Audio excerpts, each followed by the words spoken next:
I hereby declare this to be an unlawful assembly.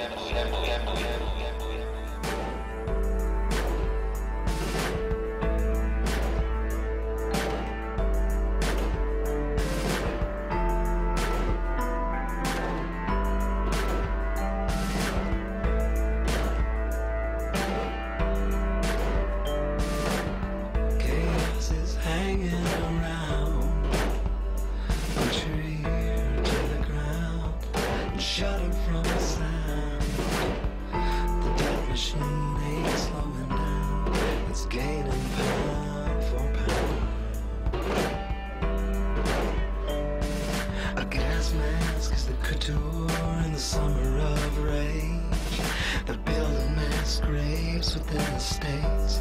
You and I, they'll vaccinate. They're preparing us for an all-out police state.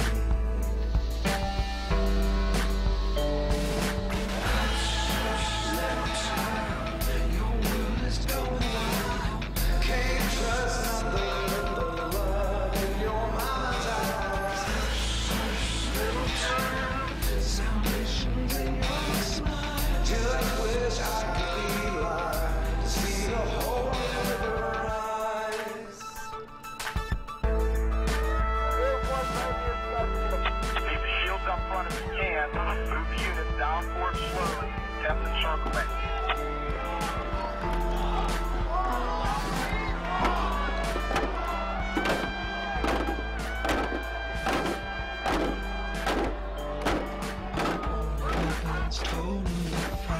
Finding all info warriors. Speak loud, they try to silence. Withhold, they try. Go to Pittsburgh now with video cameras. Your world is going wild. Can't trust nothing but the love in your mama's eyes. Salvation's in your smile. Just wish I could be alive to see that whole river rise. The Republic is falling right now.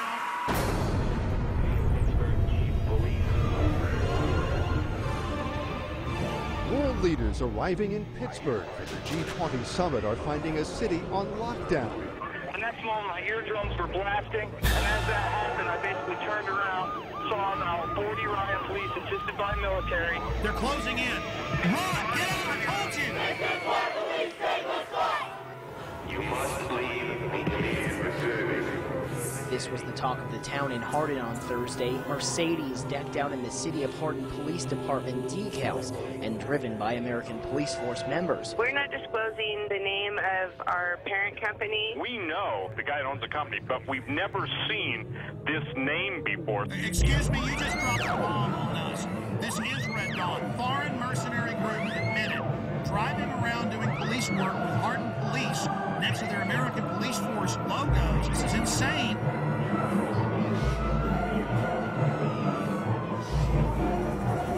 Passengers describe a terror attack and the arrest of a suspect. So he's a controlled asset, and of course it's not a matter of failure to connect the dots. The FBI now has 5 versions of their story. Can you add how they were arming it in Yemen? That's how they were. And the scanning machines that we currently are beginning to deploy. He told me to go through the scanner, and I said no. It's a real act of submission. They were involved in a cover-up. Kurt, this is huge.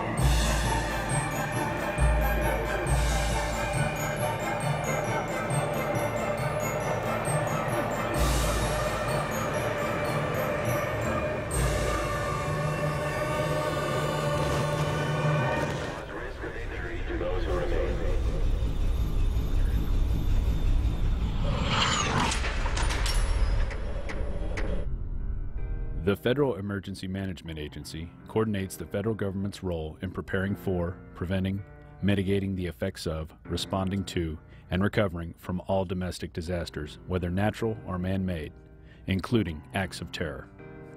Its beginnings can be traced to disaster legislation passed in 1803 to provide assistance to a New Hampshire town following a fire. Following a string of natural disasters in the 60s and 70s, President Jimmy Carter signed Executive Order 12127 and merged nearly 10 federal agencies into what we now know as FEMA. In March 2003, FEMA joined 22 other federal agencies to become part of Homeland Security. In 2005, Hurricane Katrina hit the Gulf Coast and most notably the city of New Orleans. Federal and local authorities encouraged those who could not evacuate the city to go to the Superdome to ride out the storm, where there would be assistance to take care of them. This is how your government cares for you. This is a FEMA camp.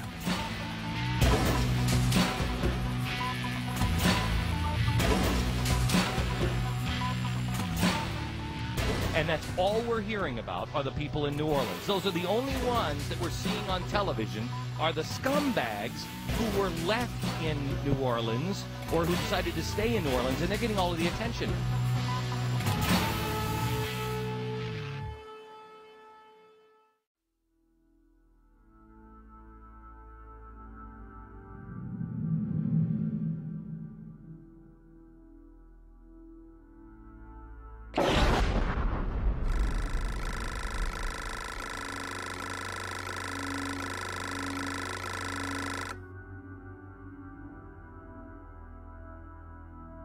I have made 3 police state films. I have also, written books and news articles on the subject. And the problem is when you cover FEMA camps is there's so much evidence, so many congressional hearings, so many news articles, so many documents. The problem is knowing where to start.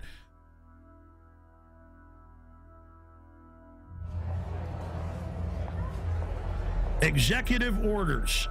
This is how they introduce you. See, they're introducing it all. They've denied they're building all this for all these decades. Now as they unveil it, they're putting their PR spin on it. So Executive Order 10,990 allows the government to take over all modes of transportation and control of highways and seaports. That's been reaffirmed under PDD 51, under the John Warner Defense Authorization Act and others. Executive Order 10,995 allows the government to seize and control the communication media. Executive Order 10,997 allows the government to take over all electrical power, gas, petroleum, fuels, and minerals.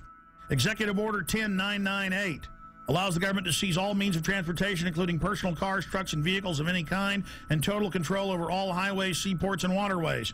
Executive Order 10999 allows the government to take over all food resources and farms. Executive Order 11,000 allows the government to mobilize civilians into work brigades under government supervision. Executive Order 11,001 allows the government to take over all health, education, and welfare functions. What's happening through the imploded economy that the foreign central banks are engineering? So they make you be beholden to the government. Designates the Postmaster General to operate a national registration of all persons. That goes on through the Selective Service. Executive Order 11003 allows the government to take over all airports, aircraft, including commercial aircraft. Remember when they shut down all flights after 9/11? Executive Order 11004 allows the Housing and Finance Authority to relocate communities, build new housing with public funds, designate areas to be abandoned, and establish new locations for populations. Remember Louisiana, Mississippi, Katrina? Brownie, you're doing a heck of a job. The FEMA director is working 24 hours.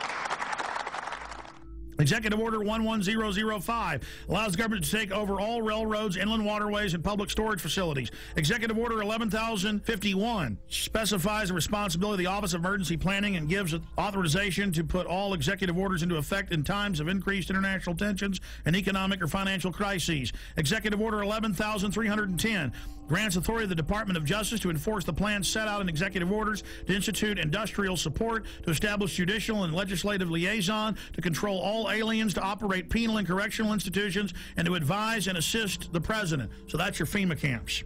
Executive Order 11,049 assigns emergency preparedness functions to federal departments and agencies, consolidating 21 operational executive orders issued at 15-year period. Executive Order 11,921 allows the Federal Emergency Preparedness Agency to develop plans to establish control over the mechanisms of production and distribution of energy sources, wage salaries, credit, and the flow of money in U.S. financial institution.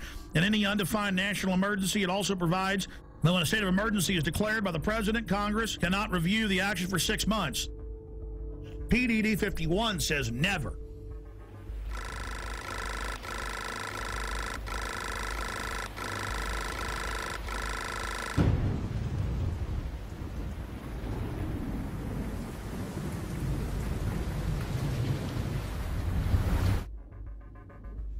Up on screen are photocopies of the Miami Herald, and this goes back into the 1980s when they had congressional hearings dealing with shadow government and martial law. There's the headline, The Secret Government.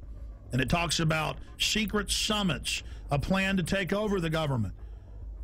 And it shows the people that were in charge of the continuity of government, Dick Cheney and others. And then we have a congressional hearing where we have Congressman Jack Brooks and others during Iran-Contra bringing up the secret plans, and they're told by Congressman Inouye that that can't be discussed. It's a national security issue.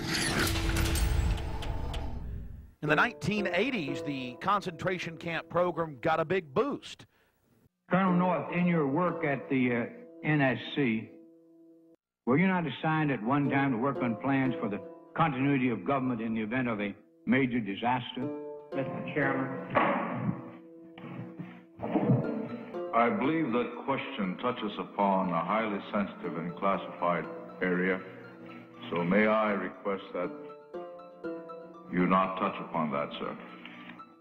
I was particularly concerned, Mr. Chairman, because I read in Miami papers and several others that there had been a plan developed by that same agency, a contingency plan in the event of emergency that would suspend the American Constitution. And I was deeply concerned about it and wondered if that was the area in which he had worked.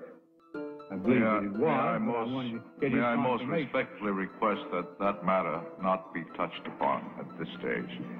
If we wish to get into this, I'm certain arrangements can be made for an executive session. And tragically, the only member who got close was Jack Brooks, and he was stopped by the chairman. But the truth of the matter is that, yes, you do have those standby provisions, and the plans are there, and the statutory emergency plans are there, whereby you could, in the name of stopping terrorism, apprehend, invoke the military, and arrest Americans and hold them in detention camps. Throughout history, criminals get control of governments. They use phony crises to enslave the public. And they're taking your pension funds, they're taking your money, they're raising the taxes on you, they are going to squeeze the daylights out of us all, and that's why they're geared up for martial law and to take the media over, because this is quite a gamble by the establishment. You know, we should have grand juries indicting the bankers and having them turn states' evidence against each other, and this whole criminal shadow government, national security state should be exposed. Everything it's engineered and bring in total tyranny and start arresting people for their speech. So it either goes into tyranny or into liberty. And believe me, folks, liberty is probably where it's going, because this tyranny is so horrible they've got planned.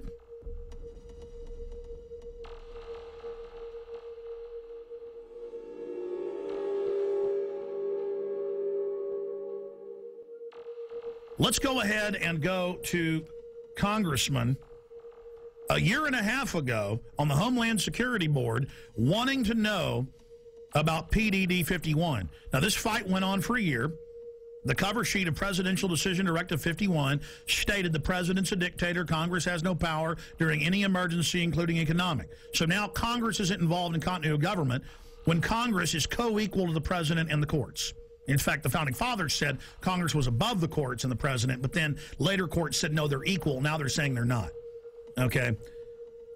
Because it's harder for a dictator to take control in the Congress because there's 500 people.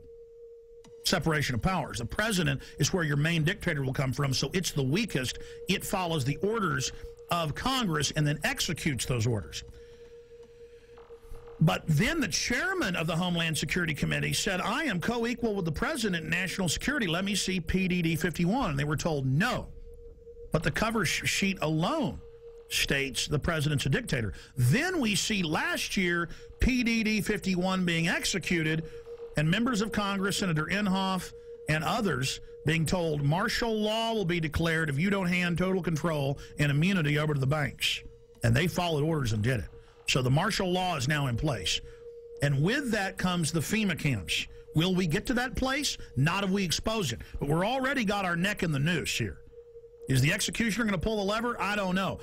Let's continue with the congressman talking about PDD 51. Most Americans would agree that it would be prudent to have a plan to provide for the continuity of government and the rule of law in case of a devastating terrorist attack or natural disaster. A plan to provide for the cooperation, the coordination, and continued functioning of all three branches of the government. The Bush administration tells us they have such a plan. They introduced a little sketchy public version that's clearly inadequate and doesn't really tell us what they have in mind. But they said, don't worry, there's a detailed classified version. But now they've denied the entire Homeland Security Committee of the United States House of Representatives access to their so-called detailed plan to provide for continuity of government. They say, trust us. Trust us, the people who brought us Katrina, to be competent in face of a disaster. Trust us, the people who brought us warrantless wiretapping and other excesses eroding our civil liberties. Trust us. Maybe the plan just really doesn't exist, and that's why they won't show it to us. I don't know. Or maybe there's something there that's outrageous. The American people need their elected representatives to review this plan for the continuity of government. All right, that's Congressman Peter DeFazio. Now, that was a year and a half ago. Mr. DeFazio, the cover sheet says the president's a dictator and that Congress has no authority over continuity of government. That's why they're now saying Congress can't see it, because they're declaring and executing that power. Now, we fast forward a year plus to October 3rd, and here is Congressman Sherman, who we interviewed here on air, other congressmen we interviewed, and Senator Inhofe, saying they marched in and told them martial law will be declared if you don't do this. So we go from the 80s to where don't talk about the martial law plans and the FEMA camps. If you want to know about that, you can know about it in executive session, Congressman Jack Brooks, to, oh, Congress, you're not allowed to see the plans now. To Congress, do what we say, we're under martial law. The only way they can pass this bill is by creating and sustaining a panic atmosphere. That atmosphere is not justified. Many of us were told in private conversations that if we voted against this bill on Monday, that the sky would fall, the market would drop 2,000 or 3,000 points the first day, another couple thousand the second day, and a few members were even told that there would be martial law in America if we voted no. That's what I call fear-mongering. So we have the congressman on with us. We only have him for 5 minutes, 6 minutes. Congressman Brad Sherman, thank you for coming on, sir. Good to be with you. You know, Wall Street used these panic tactics to get us to pass this $700 billion, well, what the bill really is $700 billion in unmarked bills. They said the market would drop by 4,000 points, blood would flow in the streets, and lions would be devouring children in the parks of Los Angeles. Now that the bill is passed, our economy is still going to be very bad. The bailout money so far has been set aside to buy shares in banks, $250 billion, $40 billion to AIG, and $60 billion yet to be committed, leaving the remaining $350 billion for future use. We've got to do everything we can to focus people's attention on this bill as it's carried out, because it allows Paulson to go up to Wall Street. He can give money to one firm. He cannot return phone calls from another firm. He can he can, if he wants, finds out which firms are donating to the 527 organizations, which take secret contributions and then make political advertising. He can look at the RNC donor list. He can do anything he wants. Let's go back to what you said on the floor in the last 24 hours about members of Congress, and I've talked to some. They're afraid to even come on and talk about it, being told there will be martial law in America and we'll just do this with or without you if you don't do this. That is incredible. And I just had the former head of the Treasury on earlier, Dr. Paul Craig Roberts from Reagan, had a policy saying that this gives them economic martial law. Is that not terrorism? Is not the definition to threaten harm or carry out harm for a political aim, sir? Well, but keep in mind, we passed the bill, and I'm told the market is down. Sir, here's the $64 million question. You and other members of Congress say, yeah, well, there were some people threatening martial law, but we don't think they meant it. They were just trying to fearmonger, which I call terrorism, into it. That's a huge issue. Specifically, sir, we need to know names. Who told you that they were told that martial law and blood in the streets, as you said, would happen? Private conversations between members on the floor, you really can't reveal without the permission of the other party. I understand, but were there arm twisters coming up, or were they scared? I mean, how was it said specifically? What we have to do is expose those circumstances where we're bailing out a particular firm, and how many of the executives at that firm are continuing to make $1 million a year, $5 million a year, $20 million a year. There's going to be a lot of information that is not public, and it's going to take investigative reporters to find out things that congressmen can't find out and that the public is not going to be aware of. I have to go right now, but it's been a pleasure being with you.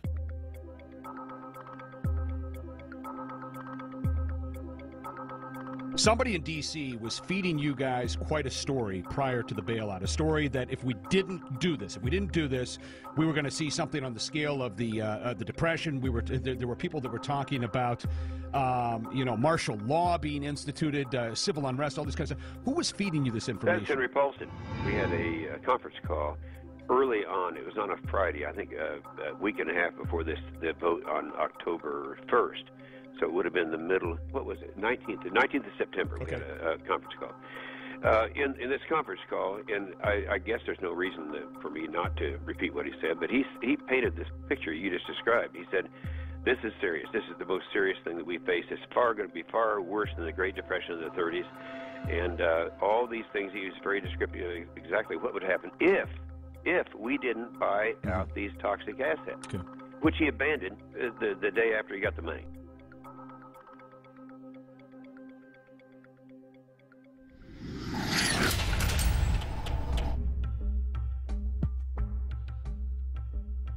Okay, here's our top story. Obama signed this 7 days ago on January 11th, 2010. And I spent a few days reading over it, checking the U.S. code, checking the laws that it mentions, and it ties into Presidential Decision Directive 51, signed by Bush. And remember, Congress wanted to get the full Presidential Decision Directive and accompanying executive order. Would be prudent to have a plan to provide for the continuity of government and the rule of law in case of a devastating terrorist attack. The Bush administration tells us they have such a plan. But now they've denied the entire Homeland Security Committee of the United States House of Representatives. And Bush declared national security and wouldn't even let Homeland Security Committee, which is supposedly co-equal with the president, wouldn't even let them have access to it. But the cover sheet stated that for any emergency, including economic, anywhere in the world, that the executive is over the legislative and judicial, over the courts, over the Congress, which is unconstitutional. It's supposed to have separation of powers. The people aren't supposed to be divided, what the government always tries to do. The government's supposed to be divided so that you can't ever get a dictatorship. Well, this is what the founders said. This is what America is. It's why we love the Declaration of Independence and the Constitution and the Bill of Rights. So President Bush signed this national security directive. And it says the continuity of government program will enhance the credibility of our national security posture and enable more rapid, effective response and recovery. And it goes on. The catastrophic emergency means any incident, regardless of location in the world, that results in extraordinary levels of mass casualties, damages, or disruption severely affecting the U.S. population, infrastructure, environment, economy, or government functions. And under this, the president is over the governors, he's over the legislatures of the states, he's over the Congress, and Congress has no authority. And then Congress asked for the full secret document, and it's still classified to this day. Obama has continued breaking his promise of transparency and has not released the full text of this, another memorandum. Connected into this is his new announcement. His new announcement. He is creating, with this executive order titled Establishment of the Council of Governors, it says here in the document that they are taking the governors, the states, the police forces, everything under the control of NORTHCOM, that's the Pentagon, and Homeland Security. But don't worry, the states have their say. The president is going to appoint the 10 members. 5 governors from the Republican and 5 governors from the Democrats. Kind of like Bush called the 9/11 Commission independent when he appointed it, or Janet Reno appointed her own Waco investigation team. This would be like Hitler appointing his own Nuremberg judges. I mean, or Al Capone at his own court case. I mean, it's just absolutely ridiculous. And there it is at whitehouse.gov, the executive order for anyone that wishes to see that for themselves. Separately, I have the Rand Corporation's plan that they put out last year. And this plan, the Stability Police Force of the United States, justification, options for creating U.S. capabilities. This has already been implemented covertly in the last 15 years. But now they're just being open about it. And it has all the maps here of how Stability Police Force headquarters to run your local city. They have systems for medium-sized police forces, large police forces. They have the stability unit for small police units. Again, Communist Russia had this. Communist China has this. Russian news is freaking out, saying America gets its own Politburo. On the Richter scale of tyranny, this is about a 10. And it goes back, because now all these conservative groups are going, oh my gosh, it's martial law. Oh my gosh, Obama's having a big power grab. And yes, he is. But Obama is just the teleprompter reading minion or frontman, just like Bush was. He's just better than Bush was at it.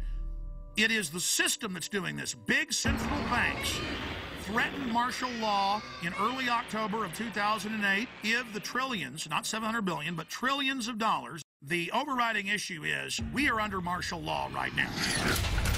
In 1986, under Rex 84, they opened 12 secret Army camps to test if they could keep them secret while they held federal. Now they hold state prisoners as well. Federal prisoners would then be given a few years off their sentence if they agreed to not tell family about it and to go to the labor camps. It is a labor camp, and under the revised military rules, it allows any U.S. citizens to be put in it under forced labor. Here is the Civilian Inmate Labor Camp Program, Army Regulation 210-35. It's exactly 30 pages long. I suggest you Google Civilian Inmate Labor Camp Program. Even if you don't have a computer, go to the library. This is important. Now, this is the big piece of news.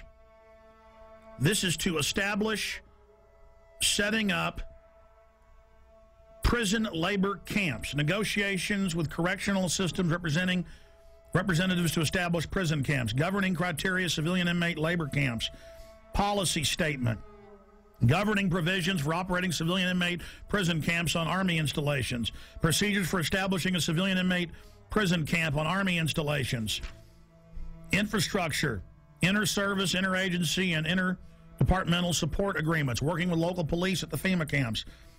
In 2002, I published my book, Descent into Tyranny. I've been covering it since '97. When it was declassified, but I put it in my book, Descent into Tyranny. This sucker was set up in 1986 at 12 camps. It's since doubled to 24. And from 86 to 97, secretly at labor camps, U.S. citizens, non-military prisoners, were worked on FEMA camps. Now, this was beta testing. They would tell them, you'll be given leniency and only serve half your sentence if you agree to labor. The minute you don't, you'll be sent back on these military bases, but you can't tell anybody national security.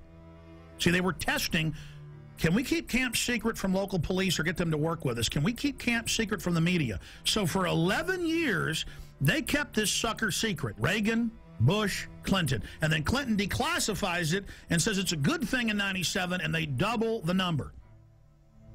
We had secret copies of this when I first got on air in about 95, 96, with just the cover sheet of it, and people made fun of us and didn't believe it. Then it was declassified. This is from Army.mil. So here it is, the big kahuna. This is just one section of these, training the troops, training the infrastructure, creating the larger cadres to expand the archipelago of gulags.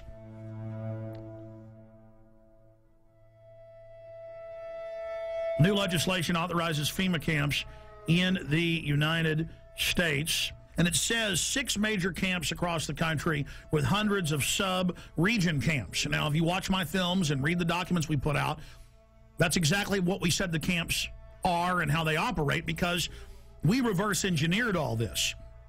The camps are already built. It's when they want to openly announce they're doing it that they then pass a law.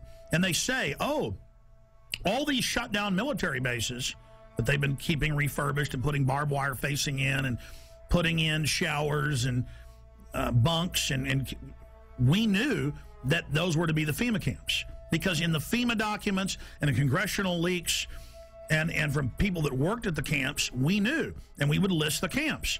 Then we noticed when it was declassified in '97 that the very camps that had been, quote, decommissioned under the base closure, because they'd said back in the 80s under Rex 84 they were going to use the camps in Congress. So we said, you want to know where the camps are? They're old military bases, and they're old POW camps from Italians, Germans, and Japanese. Guess what's in here? Guess what's in the bill? They've reintroduced the National Compulsory Service under H.R. 1444. It says for mandatory national service. Defense Department announces civilian expeditionary workforce.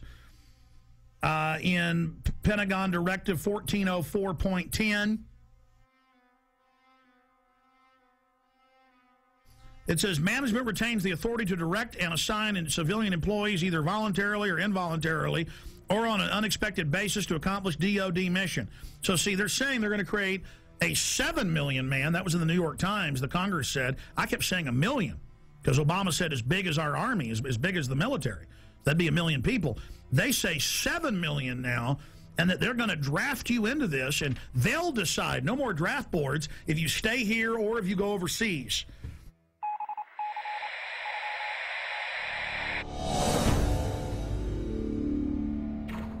But this just broke. I just showed you the earlier terror training manual saying those that talk about the Constitution are terrorists and are a danger to police, those that are in Second Amendment groups. Here is the MIAC strategic report. And this is 2/2009, the modern militia movement. And they mix in here people that believe there's 9 FEMA regions, people that believe there's a NAPTA superhighway, and they show the official NAPTA superhighway map the government put out. Doesn't exist. Those that don't want RFID chips being planted with them, and they mix it in then with white supremacists and others, and they say, we want you to understand the terrorist symbols. It's don't tread on me flag of the founding fathers. You know, the flag of the founding fathers, all of it. We're going to go over this. This is amazing. They say in there that there is, you know, no such thing as a New World Order banking takeover, as hundreds of newspapers a day say there will be a new bank of the world that you pay carbon taxes to. It just doesn't exist. You're insane terrorist if you believe it. You know, I remember my grandfathers, and it was normal just when you were at the dinner table, or even my dad, to explain how governments work and how history worked, and they taught the military. You don't have the military on the streets, and we're here to defend the Constitution, Bill of Rights, not what the president says if it violates that. And we've gone from that now to a strategic report, 2/2009, the modern militia movement, and then they mix gun owner groups, pro-gun groups in with white supremacists. They say those that believe in a new world order. These theories vary, but most always involve a globalist dictatorship. They show, and I'm putting on screen right now, official North American Union SPP maps that have been on CNN of how they're going to have every major highway be an international toll road from Mexico up into the deep north of Canada. And they just say it doesn't exist. These people are insane. I mean, this is a high level of PSYOP, isn't it, Gerald Celente? Well, you know, that's the way they always do things. You know, they lump them all together, and it's one size fits all. I have a question. Do you believe that the military will fire on its people? They're going to stage riots, and then it's going to look like, oh, they stopped the riots. It's reasonable to set the precedent. Like, oh, we do have FEMA camps for medical care and where you can stay. You know, the troops are here to help at car wrecks. That's how they're rolling it out. And I believe that, I think the way they're going to manipulate the military, I think a lot of them are going to fire on U.S. citizens. Because that's a question we're going to pose in the Trends Journal in the next edition. And I happen to agree with you They'll stage riots. We always see these people that they call anarchists that always have black, always have dressed in black and have masks on. They've been caught being police sorry, go ahead. No, exactly. No, I agree with you. And I think that they are going to fire on the people, unfortunately. No, don't shoot me, please! Don't shoot me! I haven't done anything! Don't shoot! In this training manual that's going out to police everywhere in the country, it has a, don't tread on me flag. It shows America freedom to fascism and the film Zeitgeist in it. We just showed that, and shows it next to the Turner Diaries, which was a white supremacist thing about killing police. So see how they do guilt by association. I mean, this is just off the charts, and this was sent to me by the Missouri Information Analyst Center. A police officer sent it to me. That's where they got it from. And I've seen these in Texas versions and others. It's the same thing, but they're updating it. I mean, how do they say none of this exists and then mix in mainstream things that are happening with white supremacists and tell police that people are dangerous if they're into this? You're watching Police State 4, The Rise of FEMA. I wanted to take a little break out to explain the history of the Police State documentary films. In 1999, in 2000 and 2001, I made the seminal Police State films that were a viral success on the web and on VHS and DVD. Fast forward 8 years later, it's all come true. Not because I have a crystal ball, but because I'm looking at government documents, I'm looking at the facts, I'm looking at their own white papers. If we can expose the FEMA camps and the executive orders and the shadow government, their system will fail. I've made the film, Police State 4. It's now up to you to get it out to everyone you know. And yes, we need your support. We offer and promote the fact that they're free on YouTube, Google, and thousands of other video sites. We put them out for free. But we do ask you to give us the seed money, the support to run our websites, to do the syndicated radio show, and to make future films. So if you want this documentary in the best quality available and to have the expanded extras, please visit Infowars.com and purchase Police State 4, The Rise of FEMA. You can call toll-free, 888-253-3139. You can visit Infowars.com or PrisonPlanet.com. If it hasn't been blocked in your country yet, many have. You can also write to us at Infowars, P.O. Box 19549, Austin, Texas 78760. PrisonPlanet.tv is a better tool than ever in the info war. Over 6 years of my radio and TV shows, all my films in super high quality, my book, Paul Watson's book, all there, 15 cents a day. Your support of PrisonPlanet.tv empowers the resistance to unlock minds worldwide. The destiny of Police State 4, The Rise of FEMA is in your hands. I'm asking all of you to have public viewings, to make copies, and to give to everyone you know. The power of humanity and the human spirit is unstoppable if you'll simply unleash it, if you'll simply take action and turn it loose. I salute you all. Good evening, my fellow Americans. We have been compelled to create a permanent armaments industry of vast proportion. We annually spend on military security alone more than the net income of all United States corporations. We recognize the imperative need for this development, yet we must not fail to comprehend its grave implications. Our toil, resources, and livelihood are all involved. So is the very structure of our society.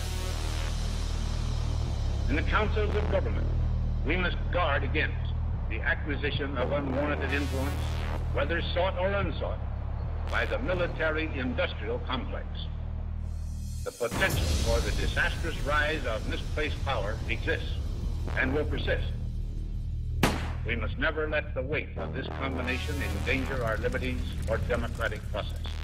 Only an alert and knowledgeable citizen can compel the proper meshing of the huge industrial and military machinery of defense, the prospect of domination of the nation's scholars by federal employment, project allocations, and the power of money is ever present and is gravely to be regarded. We must also be alert to the equal and opposite danger that public policy could itself become the captive of a scientific, technological elite. We cannot mortgage the material assets of our grandchildren without risking the loss also of their political and spiritual heritage.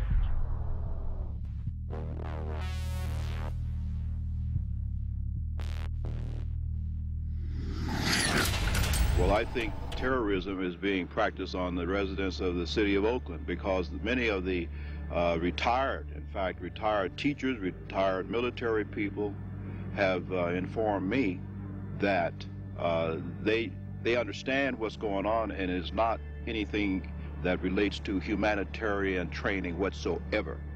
This is a psychological, as we in the research community say, this is a psyops.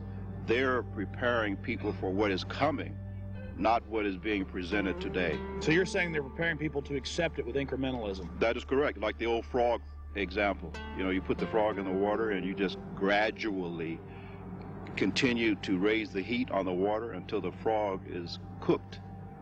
And that's the way it works. The problem is that the local people in general, just will not take their heads out of the sand. I'm going to tell everyone I can, listen, we have a serious problem. And it's called a police state. It's called a police state.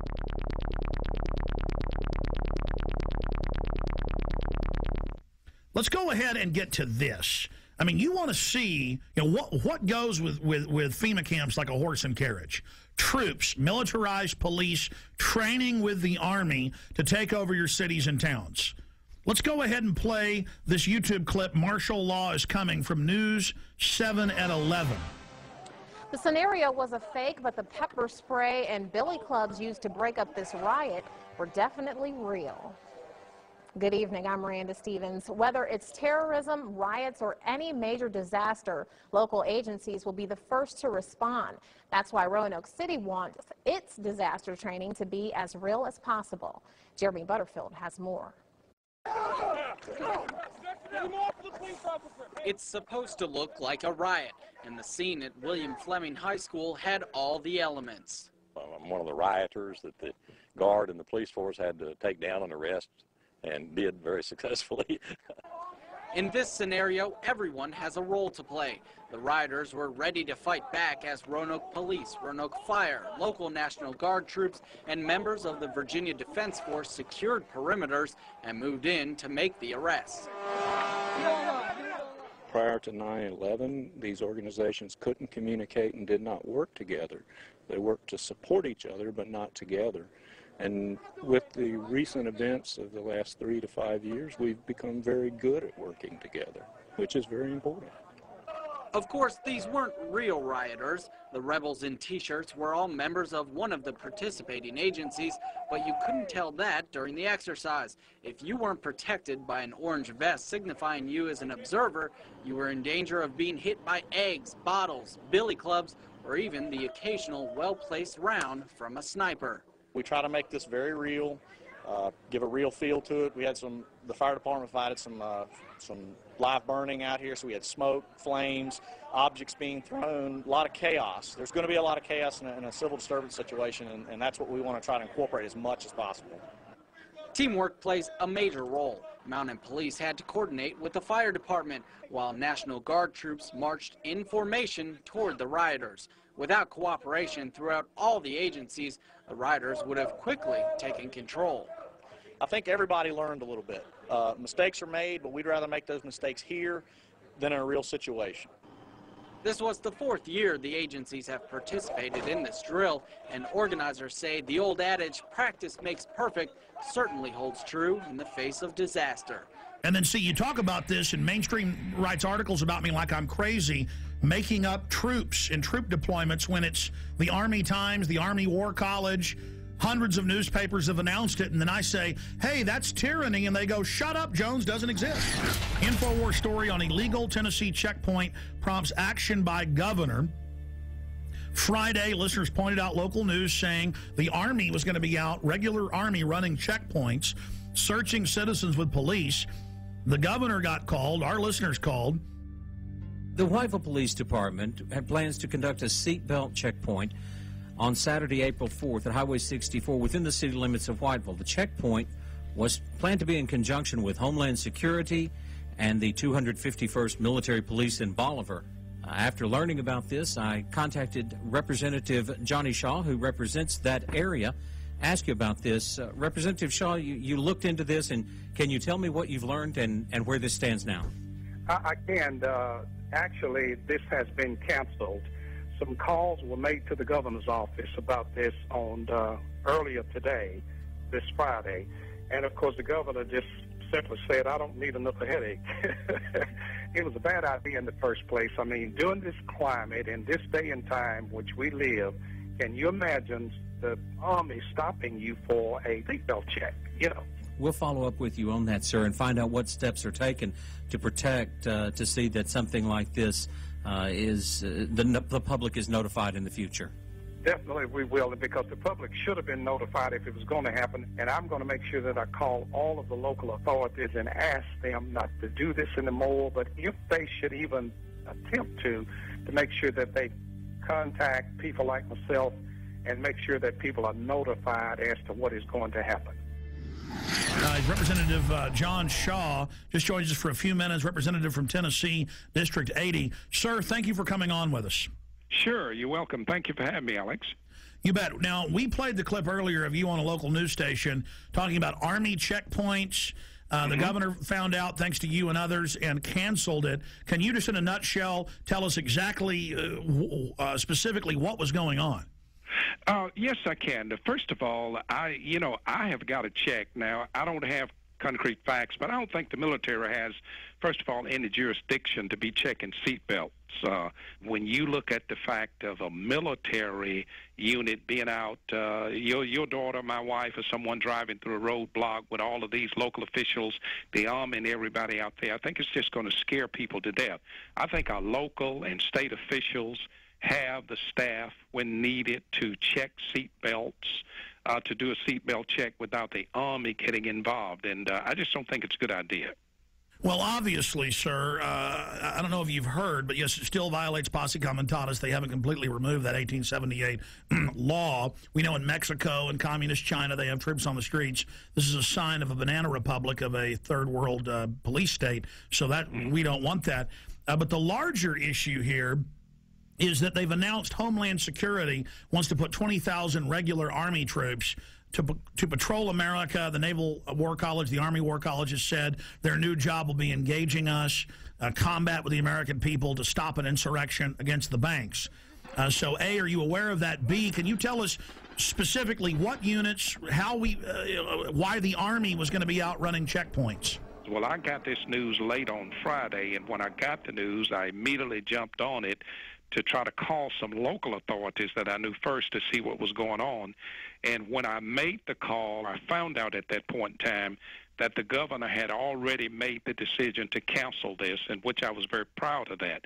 But I am not aware of Homeland Security doing this. I did hear that they would be involved in this roadblock issue on last Friday, but I am not aware of the other part of the question that you asked. Okay, specifically, though, when you talk to the local authorities, whose idea, where did it come from that regular Army is going to be out running checkpoints? I mean, a checkpoint is unconstitutional if you don't have warrants and it's random for the police to do. Now the Army? I mean, again, sir, this is suddenly happening everywhere. This is part of a larger plan. So we as detectives are asking you, any other little tidbits you've got about who was behind this?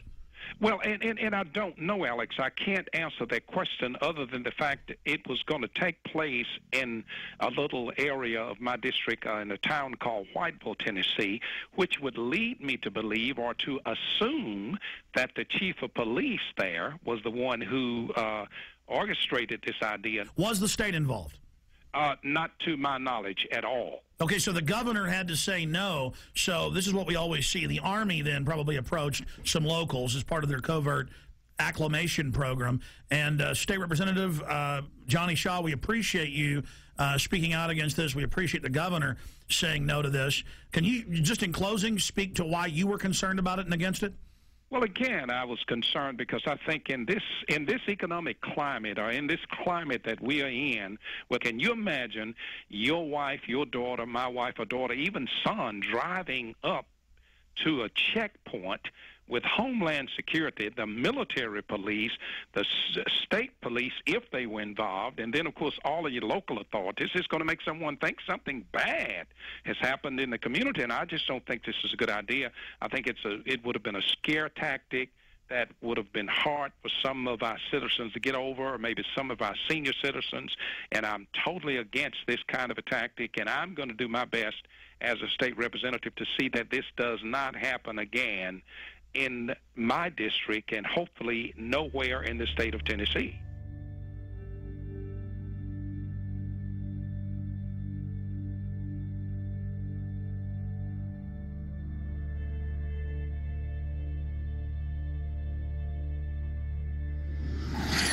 Now, this is being done to acclimate the public so they don't panic when troops take over the city hall, the county, the state. This is high treason. And Obama has taken all these new powers that Bush claimed and has expanded them day one. And suddenly the left that was against it isn't saying a thing. So that's part of the preparation. Guardsmen to conduct urban training at Arcadia in April. This is going on scaled back now. It says in this article, going door to door, asking if they can search homes looking for weapons. And they practice raiding the local gun shop. And this is for domestic operations. Lieutenant Colonel, I really appreciate you coming on such short notice, sir. My pleasure. Thanks for the invitation. You bet. I saw this article out of the Daily Times Herald in Carroll, Iowa. Have you seen that? I sure have. And it's telling us about an urban warfare drill to be held in several towns. Can you tell us about that?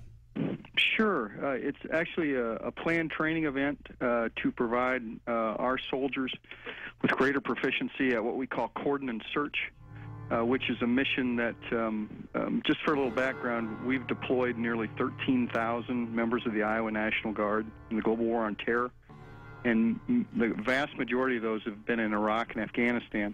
And one of the missions that they perform in Iraq and Afghanistan on multiple occasions is cordon and search, where basically you are trying to get to an area, cordon it off to make sure everything's safe, and then actually search for caches of weapons or other kinds of contraband which could harm American forces and other like Fallujah, what we saw in Fallujah. Mm-hmm. Correct. Exactly. So because of where we're located in Iowa, there are no active duty bases in Iowa, so we kind of have to create our own urban training environments. So the plan on this particular training event was to actually use a small town of about 450 people. The town has actually kind of adopted the unit, which is called Company A, 1st Battalion, 168th Infantry, and they were more than willing to participate in the exercise.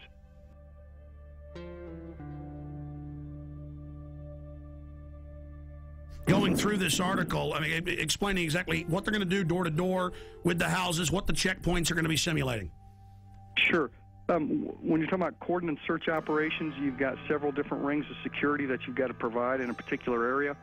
And then it's important that people are treated respectfully as you go house to house, as you're looking for certain items, particularly in our experience in Afghanistan and Iraq, looking for weapon caches, whether those have AK-47s, RPGs, rocket-propelled grenades, that is, any kind of ammunition or any kind of improvised explosive devices, et cetera, et cetera.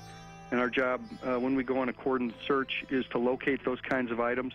And then there might also be persons of interest that we're interested in that coalition forces want to talk to or apprehend. Well, let's just boil it down to this. I have video of Army and Marines with role players screaming, "I'm an American, please don't put me in the camp," and the military trying to confiscate their firearms. I mean, certainly you've heard the Army Times and the new directive from Secretary of Defense Robert Gates that they will use the National Guard under federal control for civil insurrection. Are you saying you're not aware of that? No, I'm certainly aware of that, absolutely. But I think you have to look at the role of the National Guard historically. Is that historically we are used in states for disasters overwhelmingly. And our job is to, number one, be ready for our mission federally, which is to go to war. And number two is to help our fellow citizens here in the United States of America. Those But are the Army things that we prepare for and train for. The Army War College 3 weeks ago issued a report saying they're shifting a lot of their focus to engaging the American people and directives on engagement with the American people under NORTHCOM. Well, you got to remember that the National Guard, 99% of the time, if you're talking about peacetime, belongs to the state in which they are located. Only on occasion do they become federalized. One of those examples, of course, is being mobilized and deployed to go to war or peacekeeping or other kinds of federalized missions. But other than that, the National Guard generally in peacetime belongs to the governor of that state. Well, you're pretty informed on all these issues. Obviously, you're right in the middle of it. Did you hear about the mainstream news articles about Marines in California and other places helping at DWI checkpoints with citizens? Would that violate posse comitatus? I'm not aware of that. With respect to active duty military, that's called Title 10 when you're on active duty, and they're not allowed to participate in certain kinds of operations under the Posse Comitatus Act. Does that sound like freedom to you all over the country to have the National Guard at big events like at the Kentucky Derby and the Super Bowl searching bags? Well, I think if you're talking about keeping Americans safe, it's our job to do whatever we can to help them with that. And if our job happens to be to detect weapons of mass destruction or other kinds of things that could harm a great deal of people, that's what we do. Now, here's your Pentagon Channel report. The Kentucky National Guard was part of the massive security force required for this weekend's Kentucky Derby. Officials say that 360 Guard members were on hand at Churchill Downs to help support law enforcement efforts for the first leg of horse racing's Triple Crown. Now, the troops took care of crowd and traffic control, provided 3 choppers and crews for aviation support. Officials at the track said that more than 150,000 fans turned out for the race. Police only had to make 44 arrests. International media, government staffers, and protesters. Thousands of them, all waiting for the G20 summit to begin. World leaders arriving in Pittsburgh for the G20 summit are finding a city on lockdown and already hit by violence. By order of the City of Pittsburgh Chief Police, I hereby declare this to be an unlawful assembly. I order all those assembled to immediately disperse. The G20 basically represent the largest nations which participate in the Western banking cartel, which I feel is behind a lot of the pain, anguish, and misery that exists in our world today. They would like to come up with one central bank for the world to replace the dollar standard, and also have international regulation, you know, a massive expansion of the WTO regulations into the financial markets. You must leave the immediate vicinity. If you remain in this immediate vicinity, you will be in violation of the Pennsylvania Crimes Code, no matter what your purpose is. It's hard that it's setting up as like a us versus them when we're all in the same class. We're in it together, and they're protecting the interests of the world's billionaires. Anytime I've been on a march or anytime I've been arrested, it has been peaceful on our side. It's the state are the ones that cause the violence. You must leave. If you do not disperse, you may be arrested and or subject to other police action. Other police action may include actual physical removal, the use of riot control agents and or less lethal munitions. Ladies and gentlemen, this is breaking news. Do you know why my crew is not live with us right now, why they were out of contact? They are under sustained LRAD sound cannon attack. You know, they rolled these out at tea parties in California and other places. First time I saw them was 2004 in New York. They have the National Guard engaging American citizens right now with deadly acoustic weapons that damage the middle ear. This is happening right now in Pittsburgh, Pennsylvania, while the G20 in mainstream news is getting rid of the dollar, bringing in world government against everybody right now. Listen, this is such a police state there that they tried to talk to the military and talk to a spokesman last night. Defense Link put a press release out, and they said, no, we're not going to talk to you, get out of here.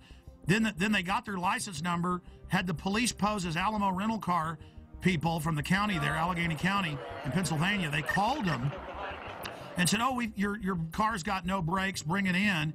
And they said, well, we're in the coordinate G20, we're news reporters, we can't get out till tomorrow. And they said, well, that's fine, because I'm a police officer with the Army and FBI, and you've all been put on terror list, and your life's over, boy, and we know you're a terrorist, and you were sneaking around the military base and ran. All lies. Thank you very much. Okay, so I just went over. They're going to have a guy come out and talk to us, or they said they'll get us a number to contact. He said the PAO. This is probably him right here. every 30 seconds, saying disperse, disperse. We've got them. Let's go to live now. Here they are from Pittsburgh. G20 under attack. Yeah, we're on 33rd and Liberty, and we just passed they had the street blocked off, and they were using the sonic weapon on us. They were using it to broadcast, and then they would ramp up the signal for a brief second to let them know that they could, blow some eardrums out. It got pretty loud. I hereby declare this to be an unlawful assembly. I order all other police actual physical removal, the use of riot control. Everybody dispersed, though, when that started happening. The one group, the largest group, went through an alleyway. They're driving right past me right now. Get them on tape. With the gun. They had two of them. They were using them to broadcast messages in Spanish and English. That's the engine right now. You can hear it passing me. And there's a guy sitting on top. The police I'm seeing now are in full riot gear. Are they the police, though, wearing the National Guard bottoms? It looks like Border Patrol. I've seen Border Patrol here, too. They have the dark green Border Patrol uniform. So federal police in the middle of Pennsylvania. I find it very ironic that it's happening on Liberty Avenue. Very ironic. Burmis, I want to be clear about this. They were shooting you guys with this. Douglas was saying it was hurting. What was this like? The decibel level was very, very high. One moment I was covering the front of the protest. The next moment my eardrums were blasting. And as that happened, I basically turned around, saw about 40 riot police assisted by military, and I ran up and I got all the footage I could. Every once in a while I'd have to take There a you few go, steps back. assisted by military. So this is the military attacking the American people, because in every news article I see, they're together. So that's key for the article Watson's doing. The military was with them. Yeah, absolutely. I mean, they were in military fatigues. SWAT is also here. I got a good shot of one of the military personnel who was on top of the Pittsburgh paddy wagon. Basically, most of the Humvees in the military were cordoning off at checkpoints on Main Street in the main city of Pittsburgh. They were in full military fatigues. I mean, these weren't just the pants. They were the tops. There's no doubt that there's military here, Alex. I approached them. I asked them what their mission was. What's the mission? You can't say. Sir, what would you have to say to critics that say this is a violation of posse comitatus? I'd say that you need to talk to my PAO. You know what posse comitatus is? No. No? Separation of military and police? Be the first military guy to tell me what it is. I've asked about a dozen today. No, but nothing, right? And it was the standard boilerplate answer of, we're just following orders. We're just here to support law enforcement. That's all we know. We're here to protect United States citizens' rights to peaceful protest. Unbelievable. Global leaders meeting openly in mainstream news to get rid of the dollar and bring in, quote, global governance. This is the end of our country, and the police and the military are acting like people that don't like it are pure scum and terrorists because the DHS has trained them to do that. Here come the anarchist staging. Here they come right now. They just grabbed the dumpster. They're flipping it over. And Video it. I got it on tape right now. Oh, I don't want to put you in danger, Jason, but if you follow that stinking Fed, is it a big guy? It was 3 people, and of course they had masks on, Alex. Briefly, tell folks about last night. You guys pull up to the gate. You asked to talk to the public information officer. They called the police and lied and said that you were sneaking around. Yes, sir. How's it going? We were responding to a news story that the National Guard was going to be masked to go into Pittsburgh. And could we get a comment on that? Sorry, we can't make any comments, sir. Do you have a press guy we can talk to? Yeah. We then pulled off to the side of the road where they instructed us to. We waited around 15 or 20 minutes. A representative came back. Immediately, he was hostile towards us. He did not like our credentials. Hey, guys. Hey, good evening, sir. What's up? Look how you're doing. My name's Rob.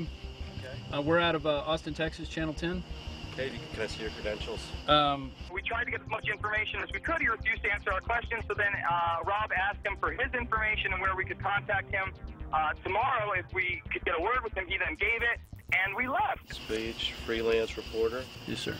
Okay, so what are you looking for? Well, we're following up on a report that we got, and it's that we read. It said there's 2,500 troops that are going to be deployed into Pittsburgh for the G20 for security. Once again, do you have? I'd like to talk to your editor. I'm more than welcome to. I'm more than willing to do this. So you got somebody back at the station I can talk to? You guys have credentials for the G20? I can't. in the middle of the night, you come here tomorrow, we'll see what we can accommodate you. We're not going to... I mean, we only got a few questions, man. Yeah, we just have like 4 questions. The answer is no. I'm not going to comment. No, I'm not. That's okay. We're going to deny the interview. If you get some credentials, you get some that I can work with, I'll do the interview. We didn't run away from anything. By the time that we had left, turned around, and exited the main military facility, there was another car parked on the other side of the road, waited for us to pass, followed us for an exit, then got off. And then we were shocked when Douglas got a call trying to entrap him and have us go return our rental car for quote-unquote 2 more free days. When we didn't fall for that, he then came clean and said he was actually military personnel, and he wanted to know whether or not we were terrorists, Alex. And then he told Douglas, you're on a list now, pal, for the rest of your life. Yeah, he did. With pleasure. You ran from them. Is that true? Absolutely not. Can I have your name and number so we can call you tomorrow? Sure. Okay. 17821. Chris Cleaver. All right, thank you. Okay? Thank you. I need all info warriors, anyone in the Northeast, anybody in the Midwest, to go to Pittsburgh now with video cameras. The troops are bought and paid for by offshore banks. The Republic is falling right now. They are openly destroying our precious Republic right now. They are openly bringing in martial law. They have troops deploying in every major city. This is just another beta test. We need everybody to go to Pittsburgh who loves this country. Come with cameras, radio host. Everybody needs to get there and needs to expose these people. And we need people to follow the anarchists. They're going to go back to military installations. It's happened in every case. We proved it in Denver. We proved it in Ottawa. We proved it in Seattle. We proved it in London. We proved it in Genoa. We prove it every time.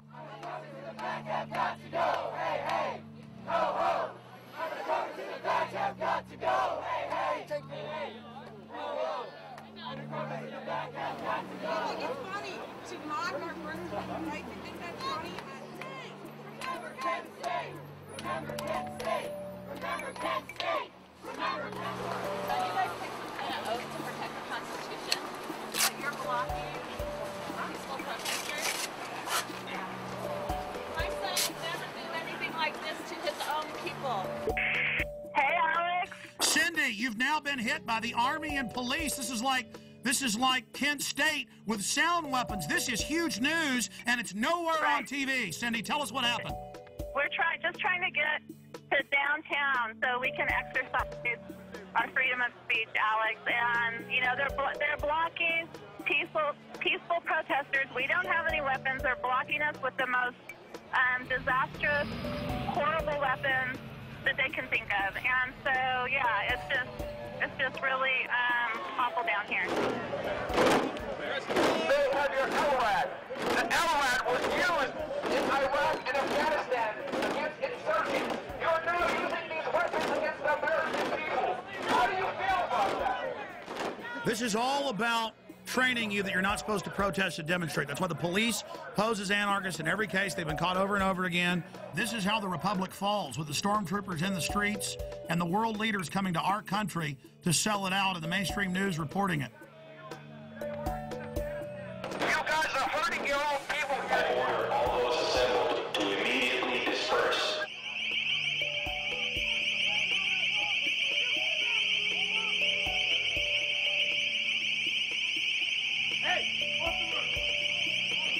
Cindy, did you know they're openly announcing the formation of a world government at this meeting? Yes, I know they are. The head of the EU even spoke out against it, Klaus, at the UN yesterday, and they're openly announcing the end of the dollar. Those troops don't know that their whole savings and their whole family future is gone, and there they are with pleasure, guarding the very government that is illegitimate and criminal. The troops are out here. There are our brothers and sisters. There are sons and daughters, and there are mothers and fathers, and they're turning their guns on us. They're turning their weapons on us, where we really should be marching to the G20 and arresting those guys. Here they come again with their LRAD, Alex. They're coming with it. They have us blocked in. There's nowhere for us to go. This is what police state looks like. By order of the City of Pittsburgh Chief of Police, I hereby declare this to be an unlawful assembly. I order all those assembled to immediately disperse. You must leave the immediate vicinity. That's what the If you remain in this immediate vicinity, you will Burmis. Yes, sir. Did you say that the protesters are turned around because they're blocked in? Yes, they are blocked in. Run! Get out! I told you! Go down the side street, get the hell out of there, they're gonna get you! Get out of there right now! By order of the FEMA only, clear this area, or you are subject to arrest. Jason, are you there?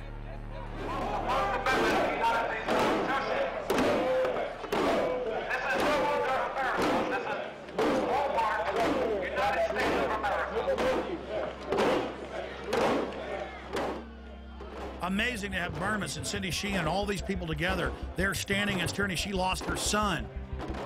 And the military will follow orders, and that's all this is. And there are the bankers openly setting up world government, bankrupting us by design. It's really happening. Well, here's the Examiner newspaper reporting on these sound weapons at the Tea Parties. It says both town halls took place without incident. However, the use of military device concerned San Diegans. The LRAD crowd control is primarily used in Iraq to control insurgents and can cause serious and lasting harm to humans. And they admit this. I mean, this is just outrageous. Other police action may include actual physical removal, the use of riot control agents and/or less lethal munitions, which could cause risk of injury to those who remain. You must leave.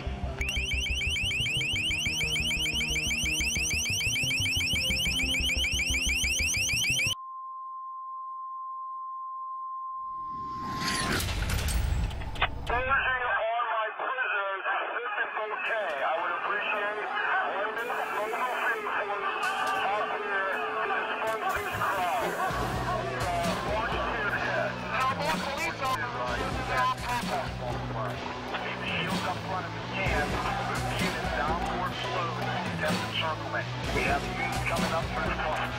Pushing towards the park.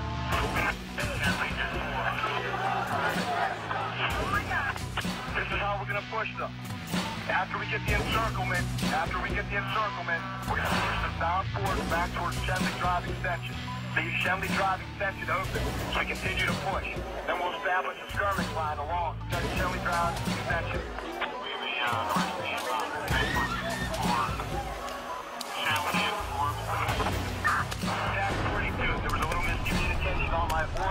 But now we're attempting a encirclement in the park. The police began to charge following the initiation of a tactic they called kettling. So called as to reflect the purpose of a kettle, to hold in water and heat it until it attempts to boil over. They're closing in.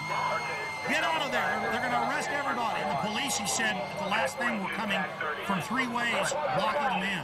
That's what they do. They corner you and then attack. Stand by for gas deployment.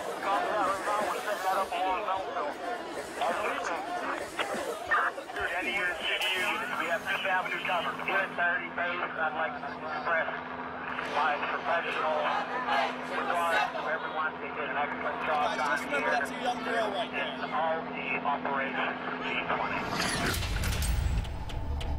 Now, let's go ahead and go over these articles. Brigade Homeland Tour starts October 1st. 3rd Infantry's 1st BCT trains for new dwell time mission. Helping people at home may become a permanent part of active Army.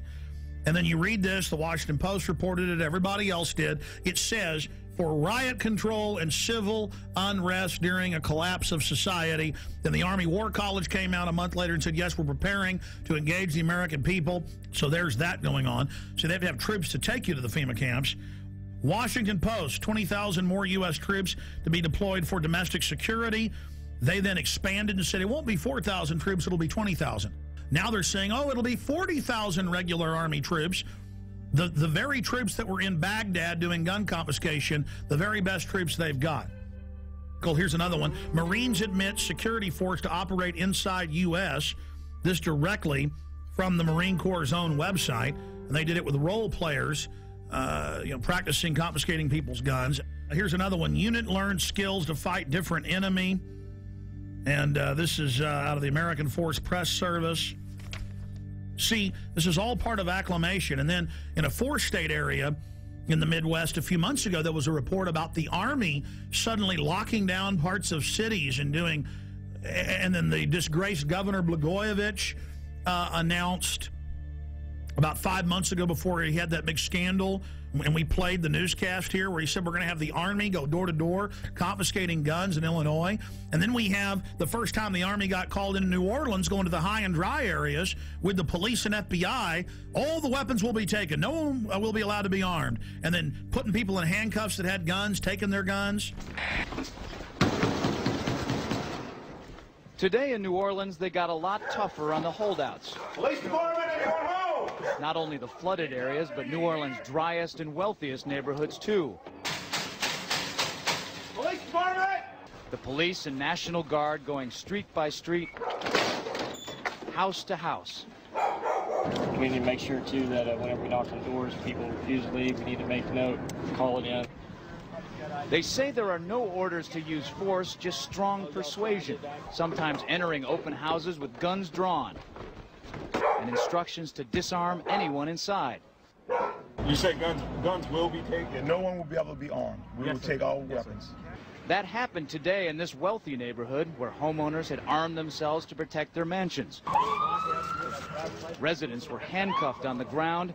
In the end, police took their weapons but let them stay in their homes. They were a little bit threatened because our weapons were bigger than their weapons. For many of the police and guard troops, it is an uncomfortable job to do this in an American city. This guard unit occupied a church, using it as a base camp. They had to leave a note because they could not get hold of the pastor to get permission. It is surreal. Yeah, you never expect to do this in your own country. Chris Montgomery says he'd rather be in Iraq than patrolling American neighborhoods. Walking up and down these streets, you don't want to think about the stuff that you're gonna have to do if somebody pops around the corner. Be shooting in America. Yeah. I mean, that's on record. That happened. This is what they're training for. This is what they do the first chance they get. Stop living in denial. Attention, attention, attention. American forces are here to help. Remain calm. We will not tolerate civil disobedience.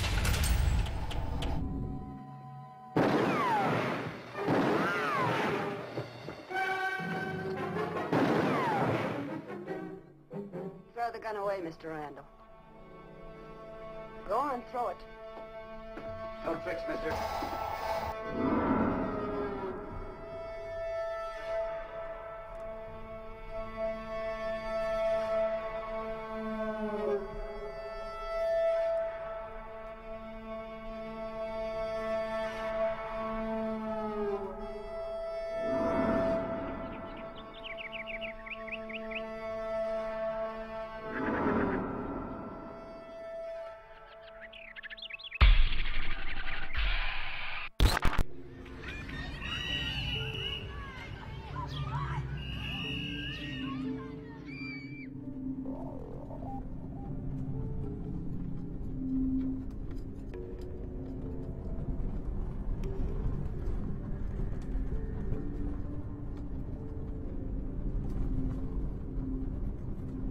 This is the poorest county in Montana, and the $27 million prison has turned into a white elephant.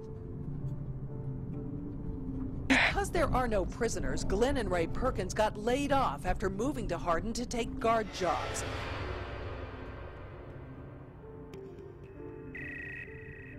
When I went to the door, there were two cops standing with their hands on their guns. I've lived in the same town for 26 years. We got 90 and 94 sitting right over here where they intersect, which is a perfect place for a checkpoint. I noticed that they got these mobile checkpoint stations. There's a lot of secrecy going on. I'm concerned about the legitimacy of who they are. Nothing is square in this whole deal.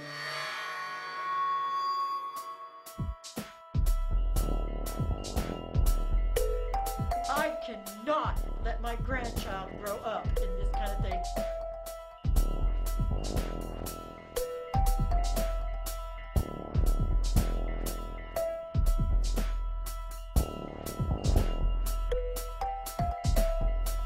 And its main focus is to bring prisoners and jobs to Hardin. We've got a beautiful, beautiful facility here.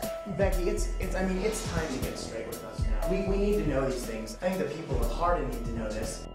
Becky, her pay package, I don't know what she made as a reporter for the Gazette, but I know it wasn't much. But here, she's getting paid $60,000 a year, plus a house, plus a Mercedes. I don't understand who this company is and why they...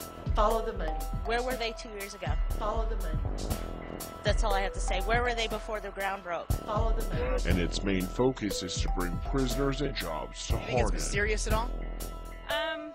It probably is to those that don't know what's going on. Carrie Smith is the wife of Two Rivers Authority Executive Director Greg Smith, who was recently placed on administrative leave.